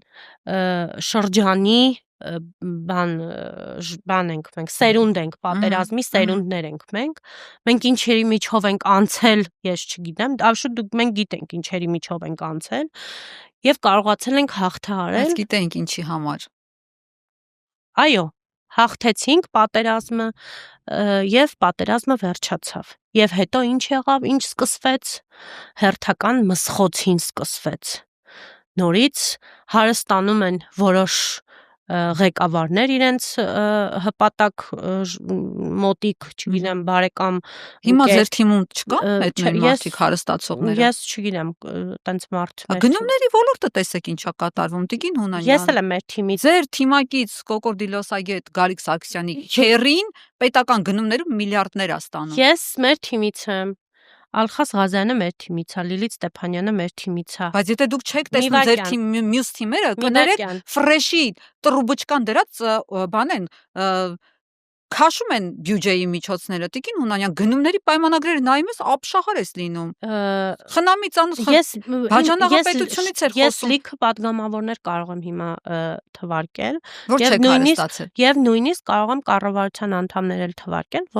որոնք այսօր ապրում են այնպես, ոնց որ ապրել են միշտ։ Բայց ես էլ կարող եմ թվարկել թիմի այլ անդամներ, որոնք հարստացել են, որոնք չեն ունեցել միջոցներ, բայց ունեն հիմա։ Ես կարծում եմ, որ յուրաքանչյուր մարդ, ով որ թող իր համար պատասխան տա, հա։ Նախ առաջինը, երկրորդը։ Բայց չէ, եթե դուք նախկիներից եք ասում, ձեր թիմում եք կամ դուք ձեր թիմին չեք արվում է, եթե մարդիկ կարողանում են աշխատել եւ հարստանալ, եւ դա արվում է օրենքի շրջանակներում։ Ես դրա հետ խնդիր չունեմ։ Եթե միջը պետական պաշտոն չլիներ, Փաշինյանի չգալ է այդ մարդիկ, մեկը քարտուղարու էր, մեկը բաներ, չգիտեմ, ոչ մի բանով չզբաղվող ինչ որ մարդիկ քայլելով եկան իշխանության, մենք տեսնում ենք իրենց անձնական բարեկեցությունը ոնց է ավելացել։ Մենք չենք կարող այսպես աչքներս փակել, հա, նախկինները սխալներ արել են։ Իվարկյան, էլի, գիտեք, անձնական բարեկեցություն ասելը մի բան է, ասել վիլլաներ ունենալ, չգիտեմ, միլիարդավոր դոլարների տեր լինելը, դա լրիվ այլ բան է։ Եկեք ընդունենք էլի այդ փաստը, որ ձեր թիմում միլիարդատերեր չկան։ Ես կարծում եմ, որ ոչ, չկան մեր թիմում միլիարդատերներ, ասենք ոնց որ օրինակ Ռոբերտ Քոչարյանն է, ոնց որ օրինակ Սերժ Սարգսյանն է եւ իրենց երեխաները, իրենց փեսաները, իրենց բարեկամները եւ այլն իրենք անցնում են ապօրինի գույքի։ Այո, իրենք անցնում են ապօրինի գույքի։ Այո, դատարանը կորոշի ինչ են եղել։ Հիմնավորումները իրենք թող դատարանին տան։ Դատարանը կորոշի, թող իրենք հիմնավորումները տան, բայց ես կարծում եմ, որ նույնիսկ 5 միլիոն աշխատավարձ ստացող թող լինի 10 միլիոնի ընդհանրենք Ռոբերտ Քոչարյանի աշխատավարձին այսպես ճոխացնենք, սարքենք ամենաշատը, հա, 10 միլիոն աշխատավարձ ստացող մարդը չի կարող միլիարդատեր լինի եւ իր երեխաները լինեն միլիարդատերներ, ասենք չծնված Մարդը ասում է հիմնավորումները ունեն, փաստաթղթերը կան, ոնց, ինչ, որտեղ եմ ներդրում արել, ինչ գործարքներ, հա, ասում է դատարաններով կապացուցի թող մենք այդ հարցը ես չգիտեի ճիշտ քաղաքական գործիչները կարող են ներդրումներ անել եւ բիզնեսներով զբաղվել։ Բայց ինքը ոչ միշտ է քաղաքական գործիչ եղել, ինքը դադար է ունեցել պաշտոնի եւ այդ հատվածում ասում է որ սիստեմա ընկերությունների խմբում Իպսիմը կներեք, էլի մի հատ էլ հարց ես կարող եմ ձեզ տալ, հիմա դուք ձեր ասածին հավատում եք, անկեղծ էլի։ Ես ինձ համար ընդունում եմ իգիտություն քաղաքական գործիչների բոլոր ասածները։ Ընդունում եմ իգիտություն, հետևություններ անում եմ, բայց ընդունում եմ իգիտություն, ասում եմ գործը դատարանում է, մարդը կապացի, բայց որ ձեր թիմակիցների հարստանալը դուք չեք տեսնում, այդ էլ է շատ խնդրահարույց, որովհետև երբ որ իշխանությունից դու չես տեսնում քո սխալները, մենակ հա լավ, նախկիններ, ինչքան կարելի է այդ պլաստիկ կամ պտտացնել։ Հարստանալ հասկացողությունը շատ հարաբերական է, էլի, ասենք ինչ նշանակում հարստանալ, եթե մարդը աշխատում է քաղաքական պաշտոնում է, ասենք թեկուզ նախարար է, եւ ինքը ինչ որ չափով հարստանում է, դա նորմալ է, որ հարստանում, ասենք, եթե նախարարը, բայց եթե պետական գնումներին տեսնում եք, որ ձեր յուրայինների քերիները, հորքուրները, բաժանաղները, աներձակները բոլորը դառնում են, ասես բիզնես ջիղը, ասենց ժայթքում է, բոլորը դառնում եք բիզնեսմեններ ու բոլորը տենդերներին մասնակցում եք ու կրում եք, չէ, ինչ տենդեր էլ չկա, մեկ անձից գնումների ընթացակարգով, այն որ առանց մրցույթի, առանց բանի տալիս են ձեզ, այդտեղ չի կարող խնդրահարույց բան չլինի, այդտեղ կա շահերի բախում, այդտեղ կան կոռուպցիոն ռիսկեր, որոնք պիտի չլինեին, բայց կան։ Ես կարծում եմ, որ ամեն մարդ պետք է իր համար պատասխան տա։ Իսկ ձախողումների հետ կապված։ Եթե կա նման օրենքի խախտում եւ եթե դա իրավապահների տիրույթում է եւ այլն, ամեն մարդ թող իր արածի համար այո պատասխան տա։ Տիկին Հունանյան, բայց ձախողումներից անդրադառնանք, օրինակ, որպես Հայաստանի Հանրապետության քաղաքացի, ինչքան ասում եմ, քան նախկինները, երբ որ նայում եք Բաքվի բանտում մեր հայրենակիցների այդ դատական process-ները, նվաստացած ձեզ չեք զգում։ Ասենք, երբ որ ես նայում Ալիևի դեմքի հրճվանքը բաներում, հարցազրույցներում, երբ որ Ալիևը իմ երկրի վարչապետին ծաղրածու է ասում, ո՞նց չեք ձեզ վատ զգում դրանից։ Ես իրականում վատ եմ զգում ինձ, բայց մի հատ հարց։ Իսկ ով էր իրանց ստիպել, որ գնային Բաքվի բանտ։ Ոնց ով էր ստիպել։ Հա, ով էր իրանց ստիպել։ Ոչ ստիպողապ չեն տարել, բռնել են իրենց։ Իսկ վարչապետը, կներեք էլի, վարչապետը ազգային ժողովի ամբիոնից մի քանի անգամ է անդրադարձել այդ հարցին եւ ասել է, որ մի քանի անգամ առաջարկել ենք նույնիսկ ուղղաթիռ իրանց, որպեսզի իրանք տեղափոխվեն Հայաստան։ Ու նրանք հրաժարվել են։ Իսկ այն երկու վերջի Ես նման բանից տեղեկացված չեմ։ Նման բան ես չեմ լսել, որ Փաշինյանը ասել է եկեք ապահով ձեզ տանենք Հայաստան, իրենք հրաժարվել են։ Իրենք ասել են թող մեր բնակչությունը, Արցախի բնակչությունը այստեղ է։ Մի հատ իրենց ապահով բանը ապահովենք, նոր կարողանանք Ռիփսիմե ջան, բացեք վարչապետի ելույթների։ Ռուբեն Վարդանյանին առաջարկվել է, որ եկեք ձեզ ապահով տանենք, ասել է վարչապետը ելույթ է ունեցել եւ ասել է, որ մենք քանի անգամ ենք գնացել հանձնվել է ձեր վարկածով։ Քանի անգամ եմ իրանց առաջարկել։ Չէ, բայց լոգիկան ո՞րն է, գնացել են Բաքվի բանտում հանձնվել են, որովհետեւ դա իրանց ձեռնտու է եղել։ Քանի անգամ են, իսկ վերջի երկու հոգին, որ գնացել են Բաքու, ինչի են գնացել։ Ում նկատի ունեք։ Դավիթ Բաբայանին երևի։ Ոնց ինչի են գնացել։ Ինչի։ Բռնել են իրենց։ Ոչ, իրանց կամքով գնացին։ Գնացել են, հանձնվել են։ Ես չգիտեմ ինչ են արել, բայց գնացել են, ինչի համար։ Իսկ ո՞րն է ձեր բացատրությունը։ Ես չեմ ընկալում ճիշտ ասած ձեր ասածը։ Ես ճիշտ ասած ես էլ չեմ ընկալում, ինչպես նրանք հայտնվեցին Բաքվի բանտում։ Թողում եմ դա էլ ձեր վերլուծությունների վրա։ Եզրակացություն եք անում ձեր ասածից։ Թողում եմ դա էլ ձեր վերլուծությունների վրա, երբ որ վարչապետը իրենց առաջարկում են նույնիսկ ուղղաթիռ տեղափոխվելու Հայաստան, նրանք հրաժարվում են եւ հետո հայտնվում են Բաքվի բանտում։ Ես դա թողնում եմ ձեր վերլուծությունների վրա։ Դուք ինչ եզրակացություն եք իրականում զորով գնացել են, որովհետև հաճելի է Բաքվի բանտում, դուք չեք տեսել այդ մարդկանց նիհարած, այն որ տանջված եզրակացություն, ես հասկանում եմ, որ իրանք Սոչի սանատորիա չեն գնացել, նրանք Բաքվի բանտում են, եւ այո, մեր համար ցավալի է, որ նրանք Բաքվի բանտում են եւ բոլոր գերիների մասին է խոսքը եւ ոչ միայն, բայց մնացածը թողնում եմ ձեր վերլուծությունների վրա։ Ես ճիշտ ասած պետքա դեռ այս ինֆորմացիան մարսեմ, որովհետև ոչ մի կերպ չեմ մարսում ձեր ասածը։ Շատ կա բան քննարկելու, բայց ամփոփելով մեր զրույցը արդեն ժամանակը սուղ է։ Դուք ազգային ժողովում շատ սիրելի սևակ մեջ բերեցիք, ասացիք ճիշտ է, սևակն ասում է ինչ լինի է թող որ լինի միանգամից, բայց Մոսկվան էլ միանգամից չի կառուցվել, ամեն ինչ դեռ ժամանակը ցույց կտա, կլինի հերթով։ Սևակը նաև այլ իմաստուն խոսքեր ունի, ապրել, այնպես ապրել, որ Սուրբ հողդ երբեք չզգա քո ավելորդ ծանրությունը։ Դուք այդպես եք ապրում։ Այո։ Ձեր թիմակիցները։ Այո։ Շատ լավ։ Շնորհակալ եմ այսօրվա զրույցի համար Տիկին Հունանյան։ Սիրելի հետևորդներ, իմ հյուրը ՔՊ խմբակցության падգամավոր, ազգային ժողովի առողջապահության հարցերի հանձնաժողովի